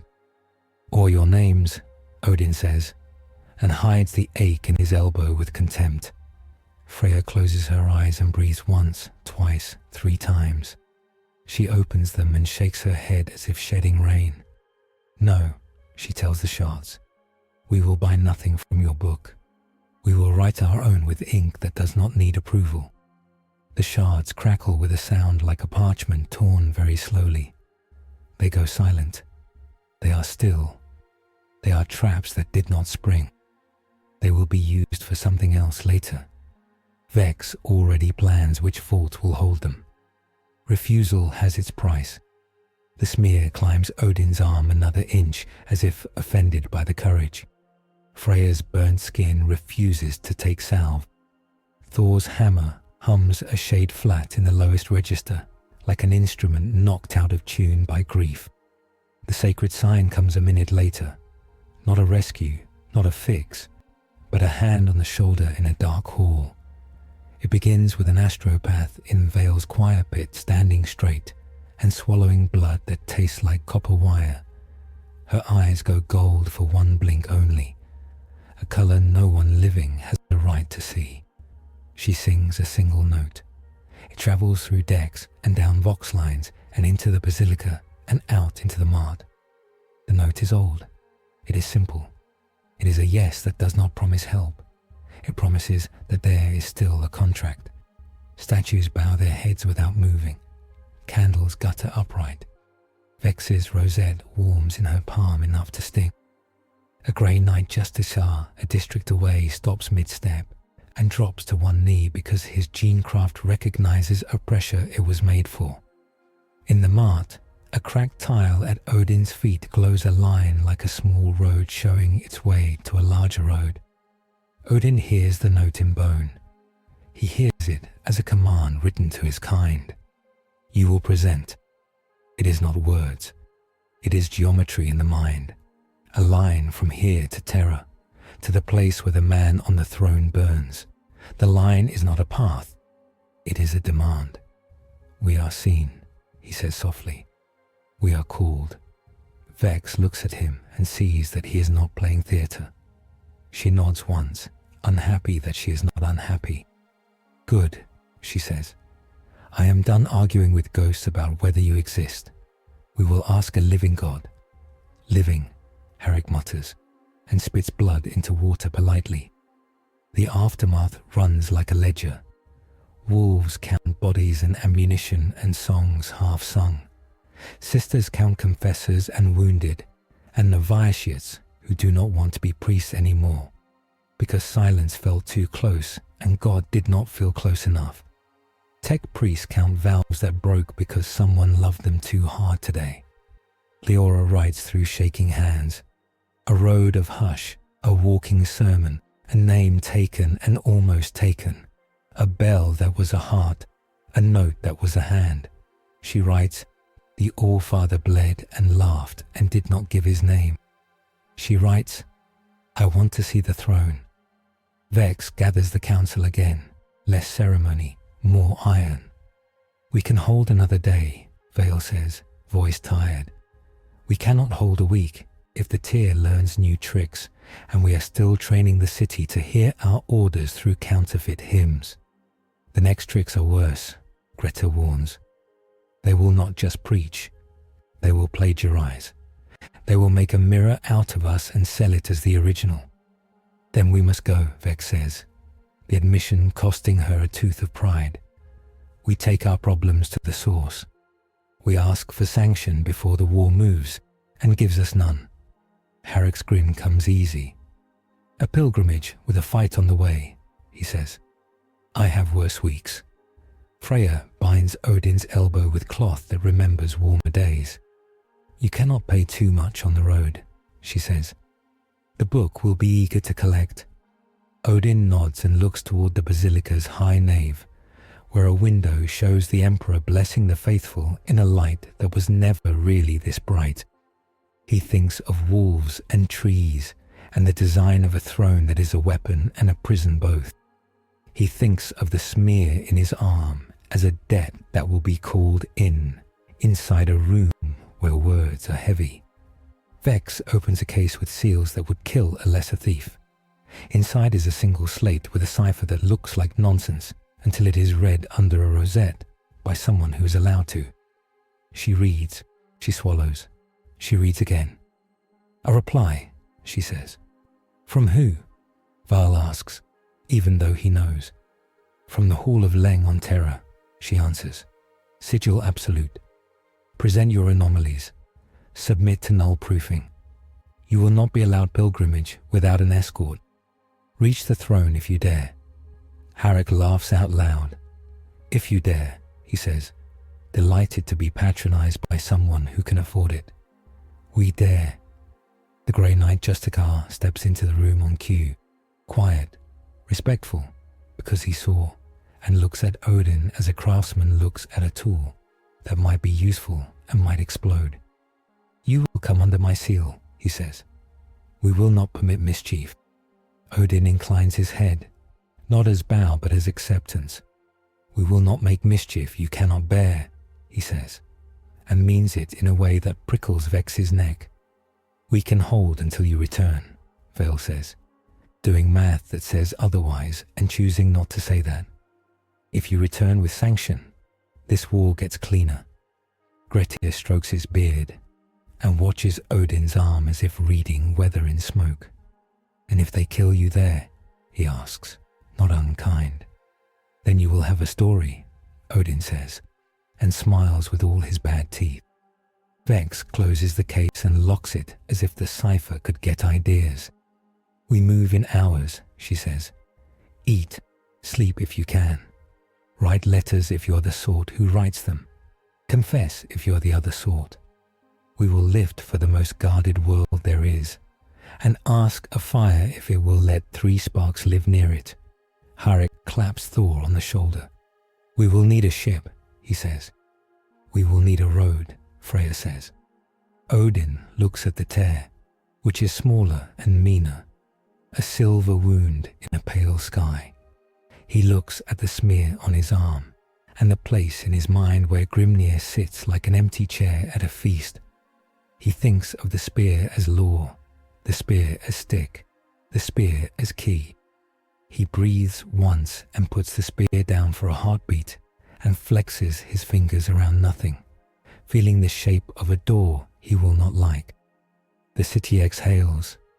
The bells sort themselves into an agreement. The marked men and women begin to set their stalls upright again, because that is how cities heal, with bread and with arguments over price. Leora closes her book and tucks it into her coat. Sister Isolde finally lets the novices lay her on the stretcher. She swats one more hand away out of habit. She smiles at Odin, as if he is a man in her parish who comes to midnight mass every year and brags about it. He nods to her as if he is. Night falls with obligations in it. Above, the tear makes a sound like a choir clearing throats. Below, the aqueduct runs. In between, wolves and women and a one-eyed king prepare to ask a silent statue for permission to keep bleeding. They do the dull work. It is good. Harek writes names of the dead on his palm and then on a wall where anyone can see them. So they are not just wolf ghosts but city names. Vex writes her report to the Ordo in a hand that looks like a weapon. Vale writes a letter to a child on a mining moon he has never met because someone told him. It is good to tell children their guardians still live. Greta sharpens a knife and a story. Freya looks at her hands and decides they are still hers. Thor sleeps like a boulder, back against a pillar, snoring in a rhythm that calms wolves. Odin sits on the basilica steps and watches the sky as if it were a chessboard with only pawns remaining. At false dawn, the shrine fleet's shuttle bay opens like a mouth, and a craft blessed and warded and burned in the right places lowers towards the plaza. The grey Knight Justicar stands at his ramp, a black book in his hand that is only a binding and a void where pages should be. "We go," he says. "Road?" Freya asks, looking at the air like thread. Odin stands and lifts his spear and pays another coin of name to make a line from city to void. It is thinner now. It still holds. He feels the debt take interest. He accepts it the way a man accepts a wound he got doing exactly what he meant to do. "Road," he says, and the bridge opens narrower, colder, hungrier. Vex walks them to the ramp. She sets her hand on Odin's wrist, where the smear lies, and looks at him with the plainness of a woman who has buried too many, interrogated too many, spared too few. "Do not make me regret this," she says. "I will," he says and smiles. "You will regret the ones you spared, and the ones you killed, and the ones you trusted. Regret is the tax on trying. You pay it because you are alive." She snorts, not pleased, not offended. "Go," she says. They go. Soria Majoris watches a god, a hammer, a weaver, a wolf priest, and a silver knight ascend toward a permission no one else has ever asked and lived. The tear hums, sulking, a tongue bitten. The bells ring a pattern that is not on any liturgical chart. It is the city saying goodbye to its own courage for a while and hoping it comes back wearing medals. In orbit, Vale tracks them until they vanish from auger in a way that is not warp, but not non-warp. He leans on the rail and counts backwards from a number he did not pick. When he finishes, he finds he has started the count again. He nods. He carries on. In the tear's shadow, Malkiel watches on a screen of stretched skin. He touches his throat where Odin's spear butt bruised him and smiles. "Go ask your emperor," he murmurs. "Bring me back his no." He turns to the pariah, who is cleaning his knife with a cloth that will never be clean again. "Ready the verse. Tune the choir. When they return, we will be their echo." The pariah looks up with eyes like wells. He says nothing. His silence says, "I will be the hole in their field." The processional's drowned ribs bump once under the mart, then settle. Water runs. A boy sells bread on the steps. A woman buys it and forgets to say a prayer before the first bite. She eats anyway. It is good. She is not punished. The world understands what comes next. Judgment, not salvation, not doom. A hand on a scale, a voice that weighs, a light that hurts eyes and scars arms and says yes or no, in a way that becomes law even if law dislikes it. The road is thin. They take it.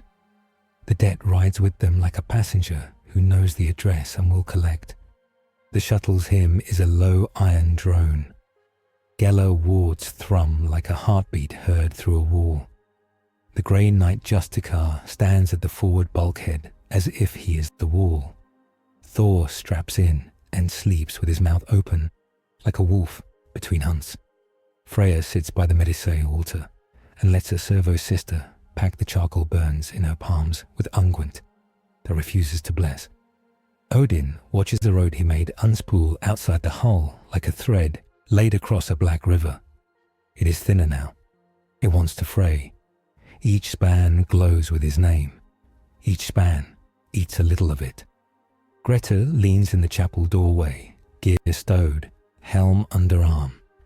His eyes take the measure of old vows and new debts. "Dogma says pay every debt," he murmurs to Odin without formality. Koss says choose which ones make you stronger. Dogma keeps men honest, Odin replies. Not pious, accurate. Koss keeps them alive. Somewhere between is a king who sleeps badly. The Justicar does not turn. Somewhere between is heresy, he says mildly. We walk there often. We write the law as we go, and present it to the throne each time we return. Freya laughs once, the sound like silk torn at the hem, and the throne signs if it likes the handwriting. The throne burns, the Justicar says, without anger. It is not a scribe. It is a light we use to see the ink. Medicae servitors hum. Anointing oils smell of myrrh and machine. Thor wakes, eats a ration bar, and uses the wrapper to polish Mjolnir because it makes him happy to do something normal on a road that is not. He grins at the Justicar. Is there a fight on Terra? He asks. I dislike polite houses where I must whisper. There is always a fight on Terra, the Justicar says. It is just very well behaved. The road twitches. The hull creaks. A litany starts in the chapel without being told to start. Freya's fingers find the pew edge and hold until colour returns to knuckles. Odin's smear burns cold to mid-bicep and stops there like a tide with the rules. Grettir steps inside the chapel and angles his shoulders not to bow, not to impose. He sets a hand on the font, then withdraws it as if the water recognized him and asked a question he did not want to answer. You bled your bridge, he says to Odin, still quiet. You keep paying. You know that road will eat you if you love it. I do not love roads, Odin says. I love where they go. To thrones, Grettir says. To wolves, to ends. To choices, Odin says, and looks at the Justicar's back. The Geller field shivers. The shuttle's hymn stutters. The road outside blurs without moving. A shape forms at the bridge's far turn, not blocking, waiting. It steps into sight, as if it had always been there, and Odin had forgotten to see it. It is him, not a mirror, not a mask, a correction, taller by a finger. No ravens, no wolves, no hall smoke in the beard. Eyes both present, unblinking. Spear stripped of story and optimized to pierce. Cloak the exact color of the road he built and the letters on it. His face is Odin, arranged for efficiency. Freya sucks a breath between teeth. They cut you to fit, she whispers. They shaved away hunger and left only function. The Justicar's gauntlet lifts a degree. He is not surprised. Name it, he says. The thing smiles with a perfect economy of muscle. Its voice comes through hull and field without effort, as if speaking to a memory rather than a ship. Archivist of ends, it says. I offer an optimization. Give me your names. I will carry them. You will act without cost. I will spend their interest against your enemies. Thor stands because sitting looks too much like listening with respect. He talks like a clerk, he says, delighted. Clerks win wars with lists, the Justicar replies. His visor remains toward the viewport. Do not dismiss a man who can move a column of numbers from one ledger to another and make armies disappear. Grettir's lips thin. Patron? Change, Odin says, and puts no honor in it. Painted as necessity. The thing that calls itself archivist walks along the road like a yardman patrolling fence. The bridge does not object to his weight. It seems to prefer it. You were torn, he says to Odin. You lack Grimnir. You limp without that mask. Give me the missing names. I will be your oath bearer. I will pay debts in silence. You will keep your hands clean and your spear bright. Freya's hand goes to her bandages on instinct. He offers to be our sin eater, she says. He will eat us instead. We will test his mouth, Thor says, and hefts Mjolnir. The Justicar turns now, one slow step, hand still down. Short, he says. Strike to learn. Do not break our bridge. Odin looks at his spear as wood and as law and makes a decision. I will not give names, he says to the archivist. I will not accept a perfection that kills hunger, but I will take your measure. He steps to the ramp as if to a threshing floor. The ramp lowers into a pressure that is not wind. The bridge-nailed road runs beneath, thin as regret. The archivist stands easy at 3 javelins' length. His spear point is a clean, bright 0. Thor steps out first, feet sure on thread. He feels the road judge him, find him heavy, approve. The archivist's eyes flick to Mjolnir and return to Odin, catalogued, prioritized. Freya ties a thread to the ramp strut. The thread smokes and holds. She sets her jaw. If he bites names, she says, I bite back. The clash is precise and ugly. No thunder, no rune blooms. 2 spears and a hammer on a path that hates passion. Odin tests the archivist's guard with jabs that would open ribs on any man who expects a story to precede the strike. The archivist expects nothing but moment. He meets each angle with the minimal answer. He does not overcommit. He does not reach. He is the idea of a competent soldier, with all the poetry cauterized. Thor barrels in as distraction and finds distraction does not exist here. The archivist sets his spear butt and lets the hammer strike slide to ground in a shower of not sparks. Mjolnir is just weight. Thor smiles harder. He loves weight too. Good, Thor says, honest. You make me sweat. Freya tries a small knot in air, a little tug to slip spearheads a hair off target. The knot frays as she ties it. The road refuses. The archivist looks at her and does not frown because frowns waste effort. He merely excludes her with a glance like a door closing softly. Odin finds the flaw by bleeding. The archivist's perfection has a seam where joy should be. He does not love the fight. He does not hate it. He is efficient. He acts at cost and collects it. Odin grows a grin under his beard that hurts his cracked tooth. He feints her with a mistake, a small, ugly, human mistake. And the archivist takes the bait, because he cannot imagine loving a flaw. Odin takes the wrist and twists. The perfect spear slips a finger's width. The archivist pays in silence. He flicks his hand and a loop of road tries to rephrase Odin's grip as absence. Odin grunts as cold crawls. The smear on his arm pulses. Names rattle in his ribs as if someone shook a box of coins under his heart. Do not bleed everything on a test, the Justicar warns. He is not moved. He is the measuring gaze of a god who does not blink. The sign arrives like a correction, not a rescue. The Astronomican draws a hard line across the bridge, a vector like a blade that says path from here to there, no deviation. Golden pressure rolls down, not a wave, a ruler laid on a desk. The archivist looks up as if someone tapped a nail above his head. The road buckles a hair. The shuttle's Geller plates flare. Freya's thread flashes and holds faster now that something higher has picked a direction. Thor swings. Odin steps inside the archivist's reach and plants his brow against the efficient man's brow and says a word that only men who have lost eyes to wisdom know.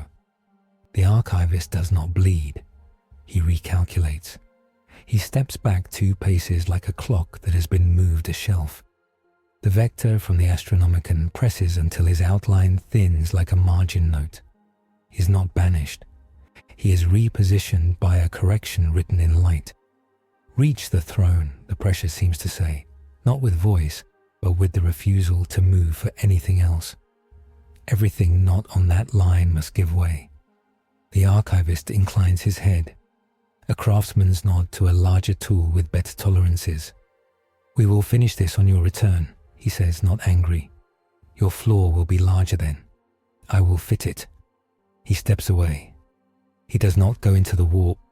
He goes into the rule. He waits where rules wait. At intersections. Odin lets out a breath that had too many names in it. The smear on his arm cools and stops climbing. Thor laughs and thumps his chest with fists to make his heart remember noise. Freya rubs her palms and counts her fingers as if surprised they are all there. The Justiciar touches the bulkhead once. The shuttle seals. Grettir watches Odin's face from the chapel door. He says nothing. Their eyes say, "Cost seen, cost due." The rest of the voyage is straight as an arrow. That is not usual. The warp prefers curves and jokes. Today it obeys. The shuttle rides the Astronomican's rail and comes out under the greatest fortress any world has ever been allowed to call city. Terra fills the viewport with betrayal and beauty. Haze and spire and shield dome. The palace is not a building. It is mountain and law. Its walls are a continent. Its gates are the size of wars. The sky over it is a dome of prayer, cracked in a way only the careful see. Vox bastions speak in codes that are older than the wolves' sagas. The shuttle answers in a Justicar's timber.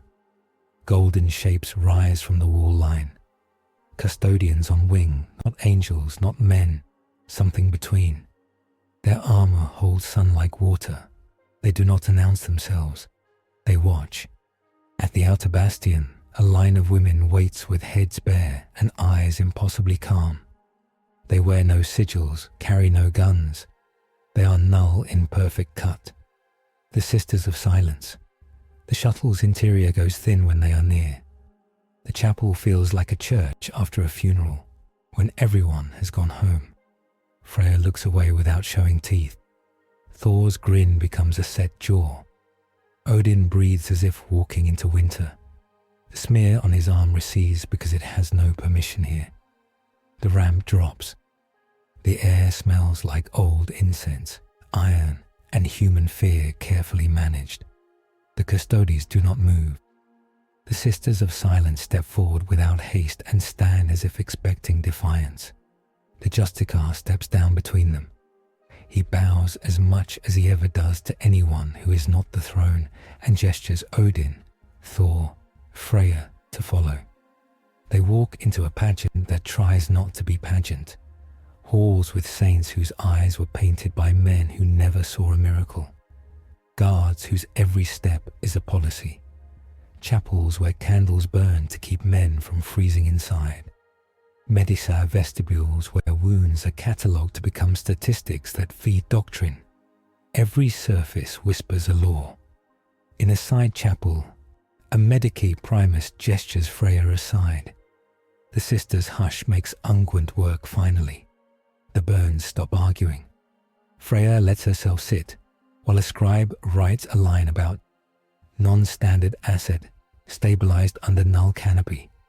She wants to laugh. She doesn't. A custodian's shadow falls across Odin like a slow blade. The warrior's face is impassive in a way that feels like kindness pressed flat to fit a mold. A low voice. "You will not preach." Odin's mouth quirks. "I will not," he agrees. "I left sermons among wolves. They will chew them. You will present," the custodian says. "You will accept judgment." "I will," Odin says. He does not ask if he may argue. He will argue anyway. Grettir walks at Thor's shoulder and watches the walls. "This place remembers vows more than faces," he says. "Do not be a face." "I am a hammer," Thor says. "They like hammers here." "They fear them," Grettir says. "That is the same as liking when you are a wall." The sisters lead them into a hall without echoes. The floor eats sound politely. The ceiling is a map of a sky no one here will ever see again. At the far end, a gate yawns like the mouth of a colossus. Beyond, light. Not light to look at, light to measure by. The audience is silent in every way that matters. No heralds, no scrolls. The Justicar kneels without ostentation, helm tucked under arm. The Custodes stand without pride. The sisters stop without relief.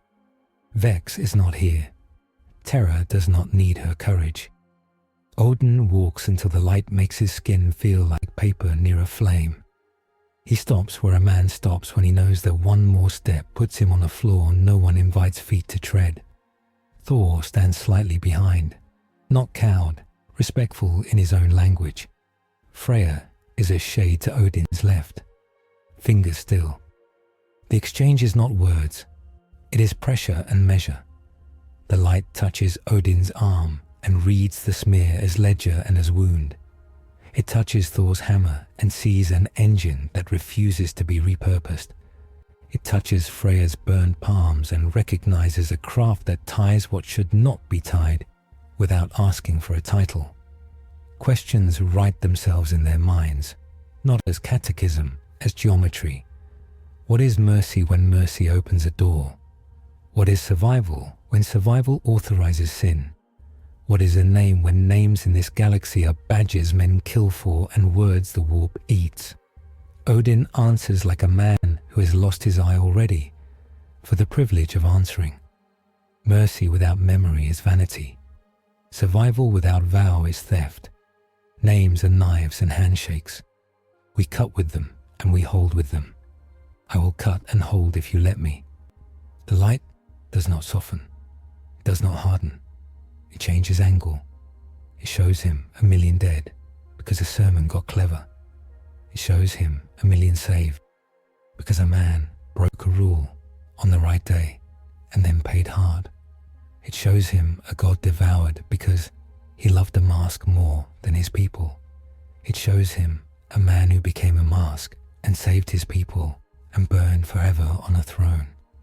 Thor feels the questions differently. What is strength without sackcloth? What is joy without leash? He answers by rolling his shoulder until it cracks and nodding at the light, as if to a fight he respects. I will be happy to carry, he thinks. Chain me where chaining saves. Freya feels the questions as threads drawn over a loom that never sleeps. What is a knot for? Binding, or tying off a wound so it can drain. She answers by lifting bandaged hands and holding them awry. I will mend, I will cut, I refuse to weave prisons.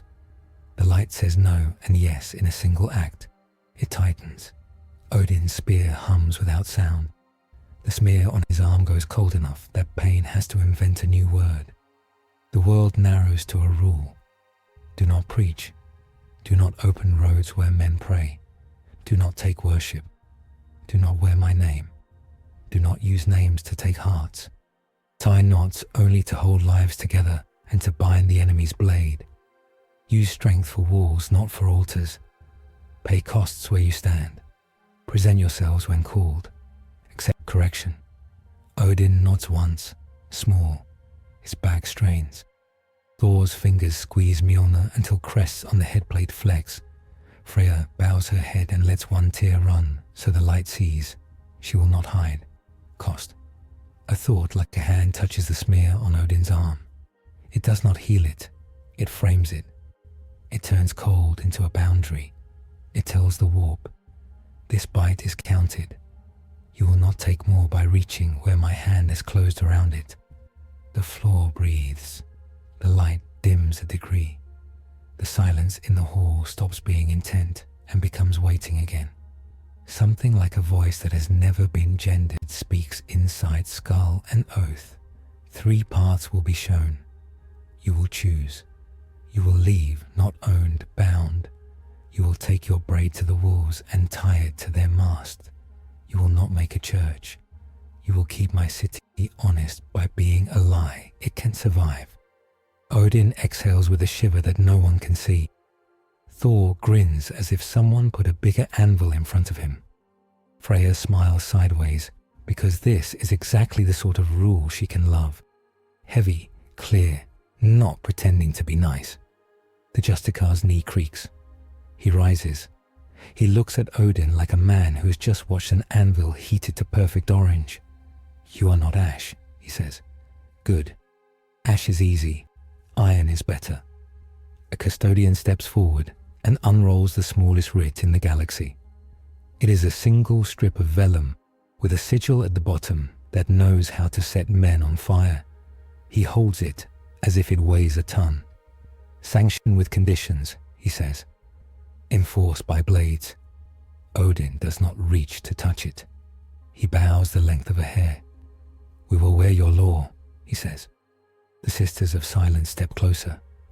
Their hush presses until Freya's teeth ache and Thor's heartbeat is loud in his ears.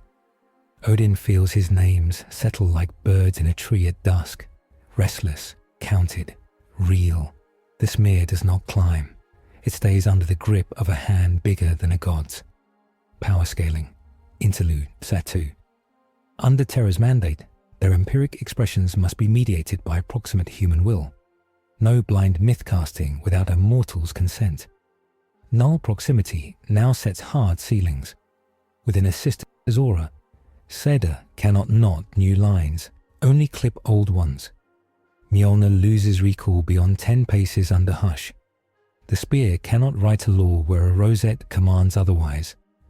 The bridge road may not be thrown within sanctified perimeters, even by the wolves, without penalty that bites names. Calling masks by piety invites sanction. Each invoked face must be offset by witness service in blood and daylight. They are not dismissed so much as placed back in the world like tools set on a bench after the lecture. Halls open in sequence. The palace breathes them out. The pageantry this time is all function. Armories, oath chambers, lockways. A Sister of Silence lays a finger on Freya's bandage and nods. A rare courtesy in that order.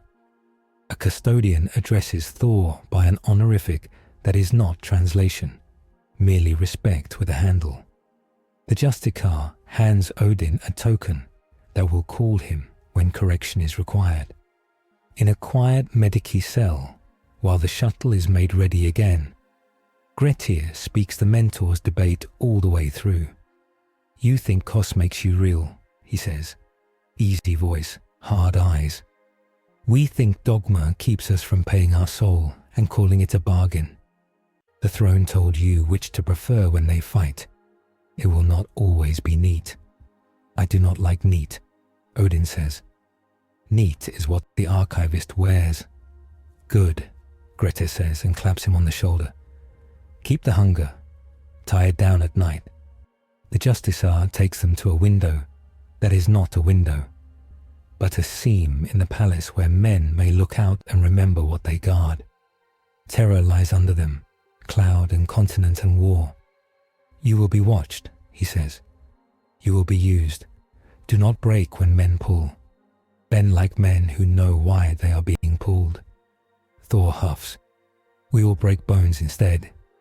"Correct bones," the Justicar says, allowing the ghost of humor. A tyrant's arm, an apostle's jaw. Freya traces the seam's frame with the tip of one finger and imagines it as a loom. She sees how tightly every thread here has been pulled, how many have been sacrificed to keep the pattern from fraying. "Your cloth is heavy," she says. "It is a shroud and a banner," the Justicar answers. "It must be both, or it is just a rug." They depart under the gaze of men who are gold for a reason, and women who are quiet for a reason, and a light that is not mercy and not cruelty. Utility shaped by an oath never to be set down. The shuttle hums, stronger now, not because it is better, because its path is permitted.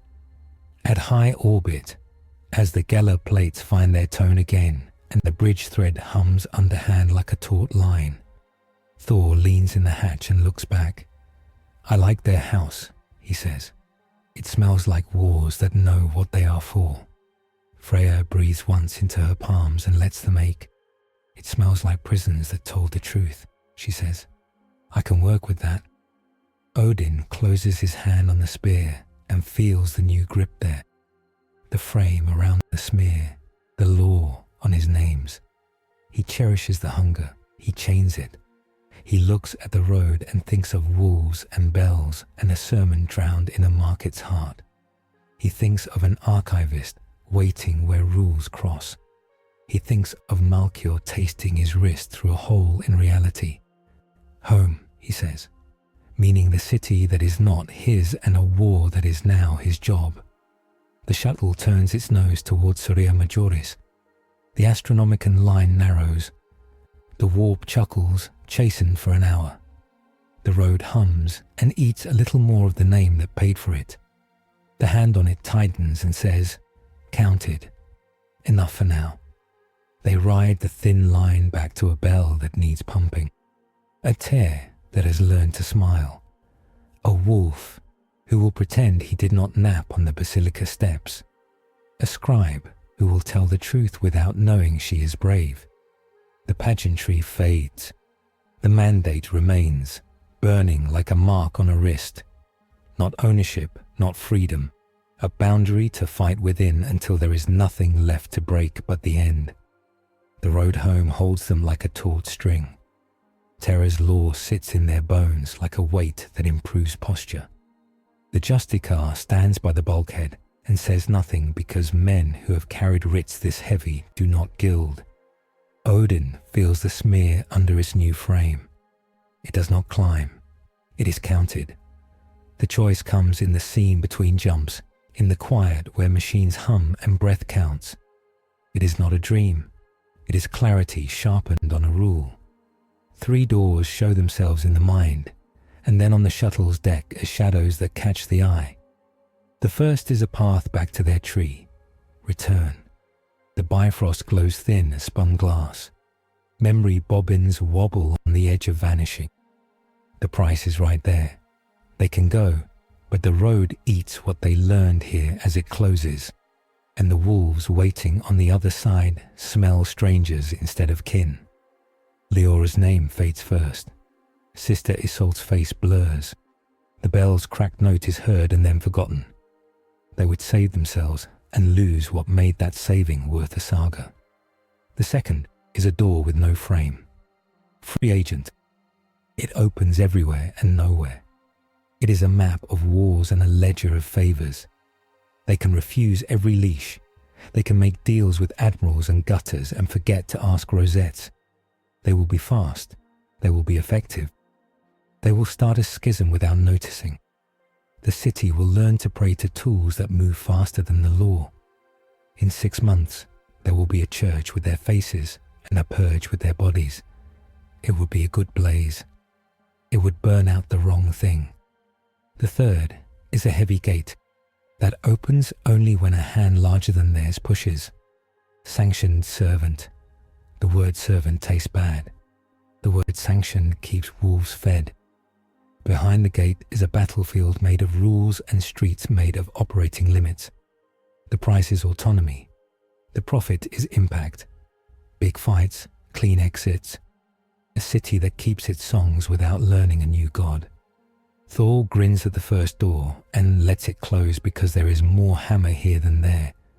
He looks at the second and bares his teeth because it looks like a hunting ground with no fences, and he knows what he is like when there are no fences. He touches the third and feels iron under his palm.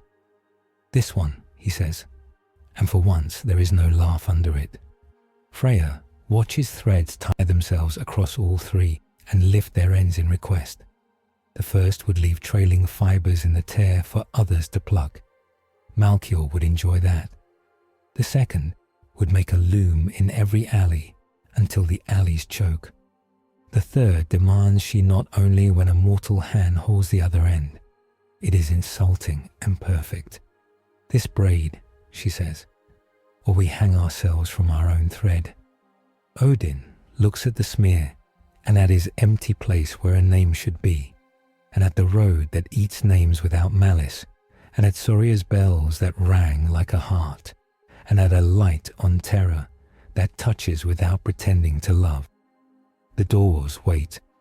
He thinks about whether pride is worth a city.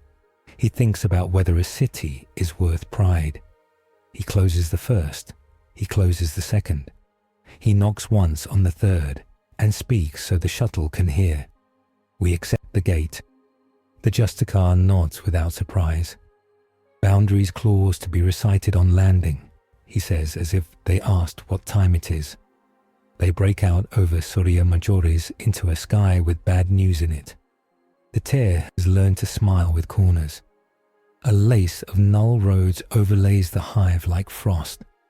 The basilica's bells are ringing in a pattern Vex did not authorize and cannot stop with a switch.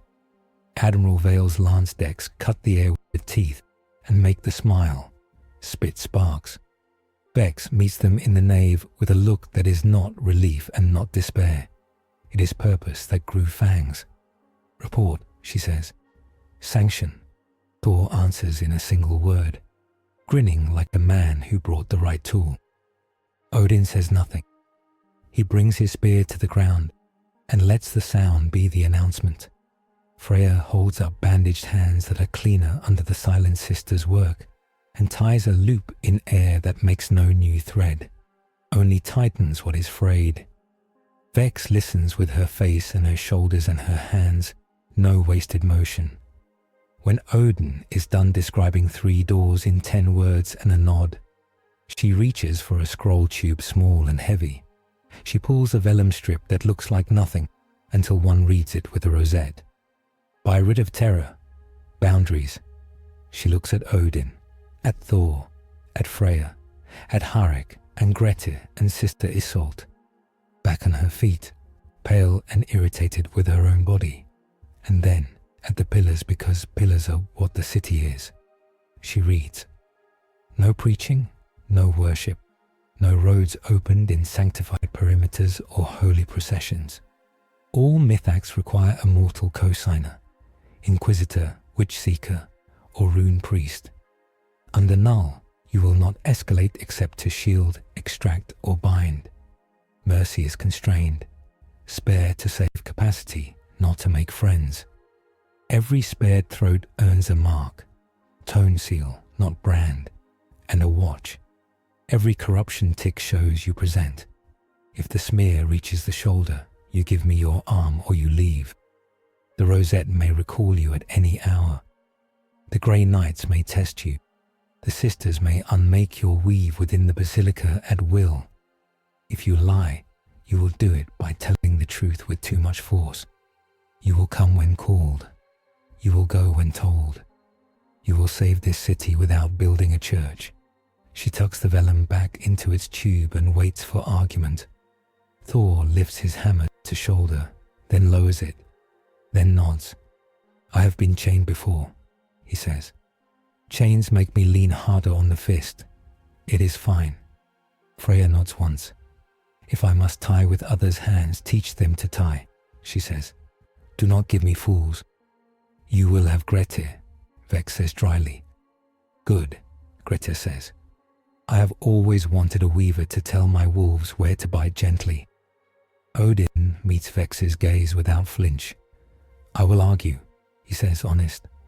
I will obey. He looks at Sister Isolde, at Leora, at a city. We will not take worship. We will take work. Then work, Vex says, and breathes out a little of a world that just got heavier and sits right on her shoulders as it should. The enemy does not wait for their ceremony to close.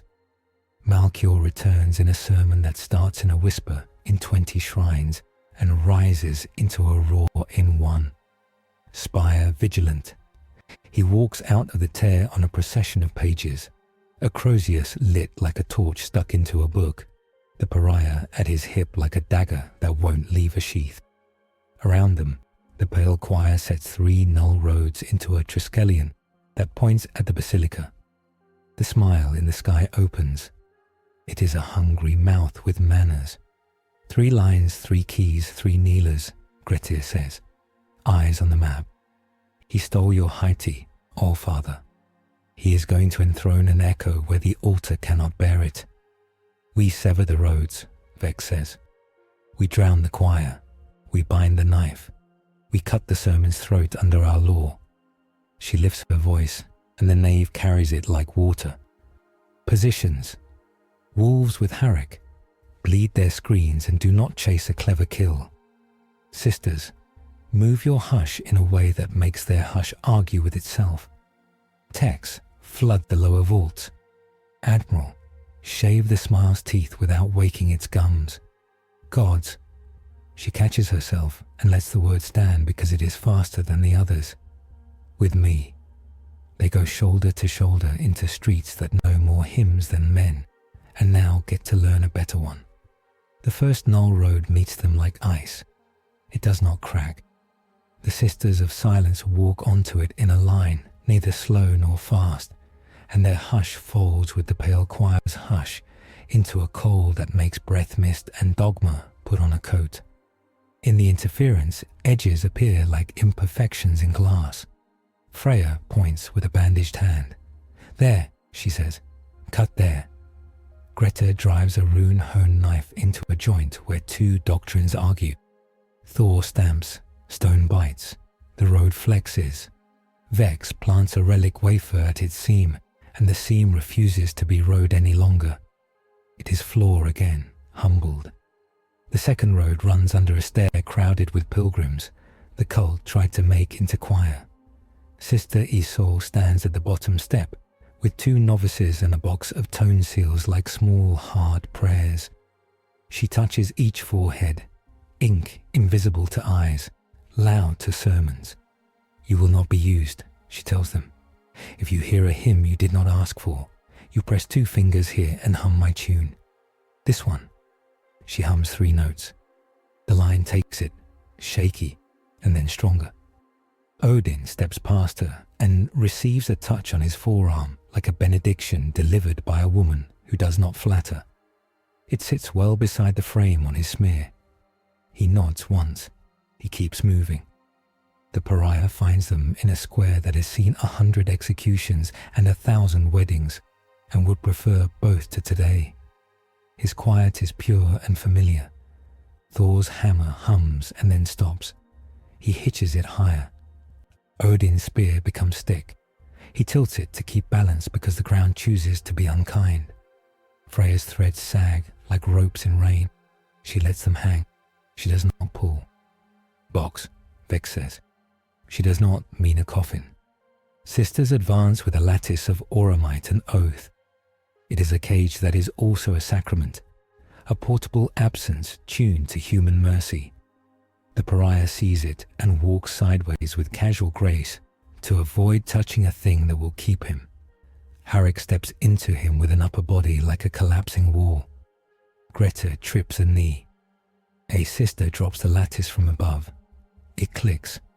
The quiet inside is clean as polished bone. The pariah blinks as if seeing himself for the first time, and then learns to be still. The cage's straps cinch with the sound of law. "Alive," Vex says to the sisters, and they nod because they were going to anyway. Malkior watches from the smile's lip, amused and displeased in equal measure. "You embarrass my verse," he says to no one, to everyone. The crozier draws arcs that cut the air into pieces men can stand on. Word-bearers march on sentences as if punctuations were stairs. Mortal militia chant syllables they do not understand, and the syllables make doors. He points the crozius at the basilica and speaks a heity in a voice less friendly than last time. "Bolverker," he says, and tries to pull the work thief away from Odin's ribs. The name bites. The frame laid by Terra's hand holds. It hurts. It stays. Odin breathes like a cheap bellows and keeps his feet, and gives Malkior the courtesy of a nod that says, "You found the right knife and brought it too late." They take the third road at the basilica's east transept, under the oldest fresco in the hive. The fresco shows saints who do not belong here, blessing ships that never docked. Leora stands at its base with a handful of scribes and writes the order Vex told her to write when the choice came. Her mouth is dry. Her hand is steady. "We recite our refusals now," she says, and the plaza repeats. "We refuse sermons that speak over cries.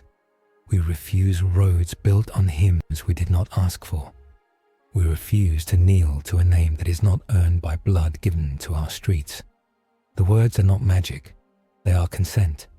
Freya ties the city's one refusal to the tear's lip and makes a big knot that is not pretty and will hold a warhorse.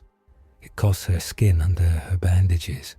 She pays it with a hiss and a laugh because the knot is exactly ugly enough to be safe. The battle is brief and decisive because men with limits fight cleaner, and because the enemy expected theatre and got a levy court. Wolves bleed the screens with professional boredom. Sisters push their hush like wedges that make other hush fall off the wall. Vale scythes the smile's edges and keeps his lances as far from the basilica as a man can and still be useful. Vex takes a squad up the nave steps and burns a line of letters out of the marble with a relic wafer that does not apologize for being hot. Malchior tries to do a thing with a processional rib he saved and hidden words he laced into the basilica floor. He means to lift an altar on the marrow of a city's dead faith. The rib rises 3 inches and then stops because the tone seals Sister Isolde put on 200 foreheads make a pattern he did not plan for.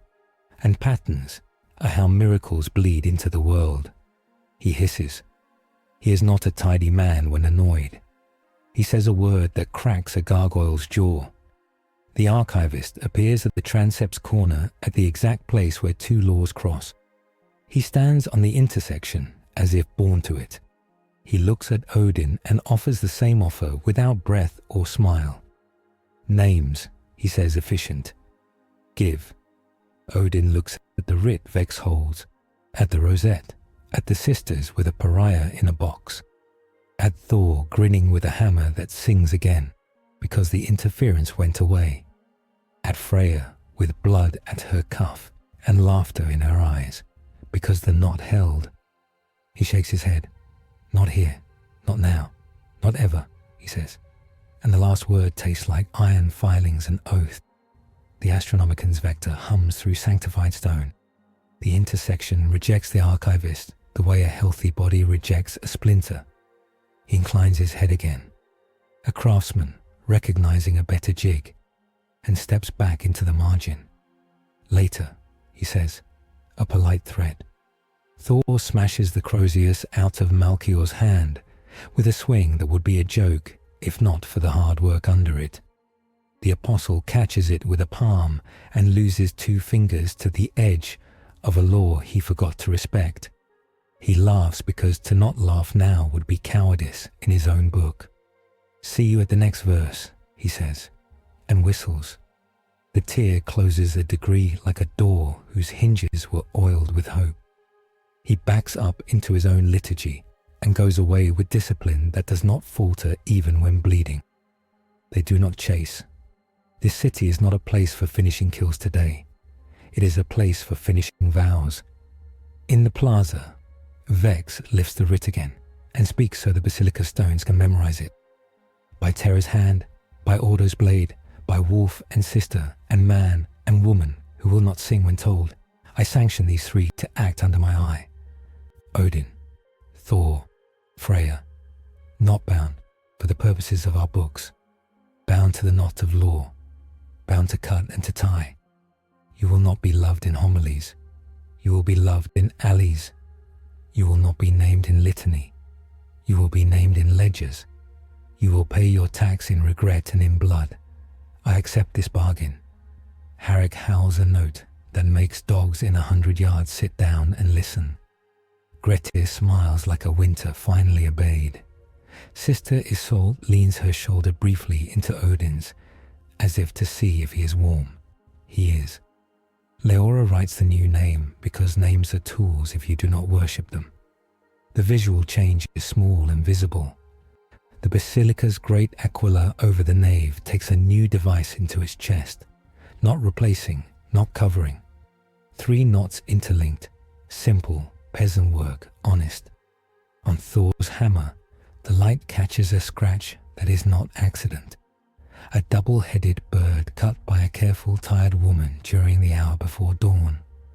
On Odin's spear, a line frames the smear in gold that is not gold, a frame that says law here, theft there.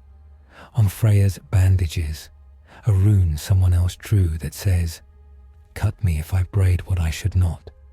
They move through the city like men who have learned to keep their heads down and their work up. They do not preach. They hand out tone seals and show people how to hum. They break null roads at edges. They leave sermons uneaten so the city does not learn a new appetite. They act when Vex points. They stop when she lifts her hand. They catch 3 cult cells and mark 12 spared throats and bury 46 and write 46 names where everyone can see them. So the grief will not be eaten by a book. When the tear finally sighs close for the day, it is not because a god hammered it shut. It is because a bell pumped a city's refusal in a rhythm meant to circulate blood. It is because men and women who will never be saints learned to say no without making it a prayer. It is because a wolf pack did the boring work of standing guard. It is because an admiral used his lances like needles, not swords. It is because a justicar carried a writ into a hall and the hall answered. It is because a king chose a chain that lets him lift rather than a freedom that lets him drop. They stand on the basilica steps where the day first broke. The sky is tired and honest. The smell of ozone fades. The smell of bread returns. Vex lowers her rosette. It hums lightly. She looks at Odin as if daring him to be smug. He isn't. He looks down at the smear under its frame and flexes fingers that will ache later. 3 paths, and you pick the one with paperwork, she says. I like stories that outlive their tellers, he says. Paper helps. Harrick claps Thor's back so hard a pilgrim jumps. You hit the red preacher's hand off. I hit his book, Thor says. His hand happened to be there. Freya sits on the lowest step and lets her bandages be bandages instead of metaphors. Leora brings her a cup of water with both hands, because sometimes worship looks like a cup of water. Freya drinks and laughs into the rim. The grey knight juster leans in the nave's shadow and feels a knot in his chest he did not know was there loosen half an inch. He will write a report that says admissible, dangerous, bound, useful. He will not write that he liked the way the bell sounded when a god put his head on it. Night falls with the gentleness of a city that lived. Hives blink. Sirens lower their voices to gossip level. Wolves post watches and sing under their breath. Sisters sleep in chairs because sleep in beds makes their dreams too loud. Admiral Vale rubs the bridge's rail with a thumb until it shines and does math that is not kind and can be survived. Epilogue begins as epilogues do, in the places the heroes are not, in a low-lit chamber hung with flayed scrolls. Dark Apostle Malchior soaks his severed fingers in a bowl of confession and watches bones knit under a whispered promise. He has learned 2 new haeti and a more precise bite for bolvertaco. He has the smell of a frame laid on a mark, and he knows frames can be pried at the corners. He hums, and the hum is tired and happy. We will not make them priests, he tells the book. We will make them temptations. On a cold geometry where roads meet and rules leak, the archivist sharpens a spear point that does not dull. He watches threads cross and records places to cut later. He is not angry. He is interested. You will break where you bind, he says into a ledger no one else can see. He smiles a professional smile. I will fit you. In the hall of Leng, a custodian closes a file with a seal that is not wax and glances at a list of assets who are useful until they are not. The line for Knotbound is short and ugly and clear. He approves it with a nod meant for no one. The Sisters of Silence pass in the corridor. The air smells like quiet and lilies. He likes it. On the strike cruiser prow, Rune Priest. Greta writes the first line of a saga on a bulkhead with a grease pencil because ink is too proud. He does not make Odin a god. He makes him a man with a spear who learned to say no to easy yes. He leaves room to erase later because sagas get rewritten by better fights. Admiral Vale drafts a signal to a fringe agri-world that is hearing the wrong hymns more often than the right numbers. It is cautious and offers lances and tone seals and a team that does not preach. He adds a line at the end that reads, "Success defined as fewer sermons, not more victories." He removes it. He adds it again. Vex walks alone through the basilica after lights down and touches the new knots in the Aquila's chest with the back of her fingers, because touching with the palm would be superstition. "Do not make me a liar," she tells the symbol. "If you do, I will cut you down and hang something uglier that tells the truth." Sister Isolde sleeps with a rosarius that is not a bell jar and dreams of children who hum the right 3 notes without knowing why. In her dream, the pariah in the box sits 5 benches back and watches, and his eyes are the eyes of a man learning new arithmetic. She wakes and writes his number on a slate for tomorrow. She adds Leora's name and crosses it out and smiles because Leora does not need guarding. Leora will guard. Leora writes by candle in a small room with a bed and a window that looks at a wall. She writes, "Knotbound, not saints, useful." She writes, "We said no, and the sky listened." She writes, "If they leave, I will still have the bell." She puts down her quill and closes her eyes and hums the 3 notes Sister Isolde taught, just to feel them echo in her chest without anyone telling her to. Far from Soria, a ragged fleet that owes fealty to a god of change, hears a rumor about a city that learned to refuse without ceremony. A little warlord laughs and thinks, "Go test their braid." A bigger warlord frowns and thinks, "Not yet, the knot is new." In the wide between, the rumor grows a title for a day, the city that tied its mouth closed. The last image is simple and unplanned. A child in the pilgrim quarter draws with a stub of charcoal on the wall of a stair. 2 birds, crude, double-headed because that is how birds look here. Between the heads, 3 loops knotted poorly. Under it, a stickman with a big hammer. Next to him, a woman with lines for hair and lines for thread. A one-eyed man with a spear that is also a broom. The child adds a small square where a cage sits and a circle where a bell sings. She claps chalk off her hands and runs when her mother calls. Above her, the tear holds its new scar like a stitched mouth that may open tomorrow and will be told no again. The basilica's aquila glints. The 3 knots in his chest catch a final light. Not holy, not profane. Just a day ending with work done and more work waiting. Coder's note, pursuant to decree. Test plans 9. On the use of anomalous assets, triune asset designated Knotbound is authorized for theater limited deployment under Ordo Hereticus oversight. Prescribed acts include sermonization, unsanctioned empiric transit within sancta, and faith extractive operations. Permitted acts include edge interdiction, null structural breach, and consent-anchored counter-liturgy, with mandatory presentment upon corruption threshold breach.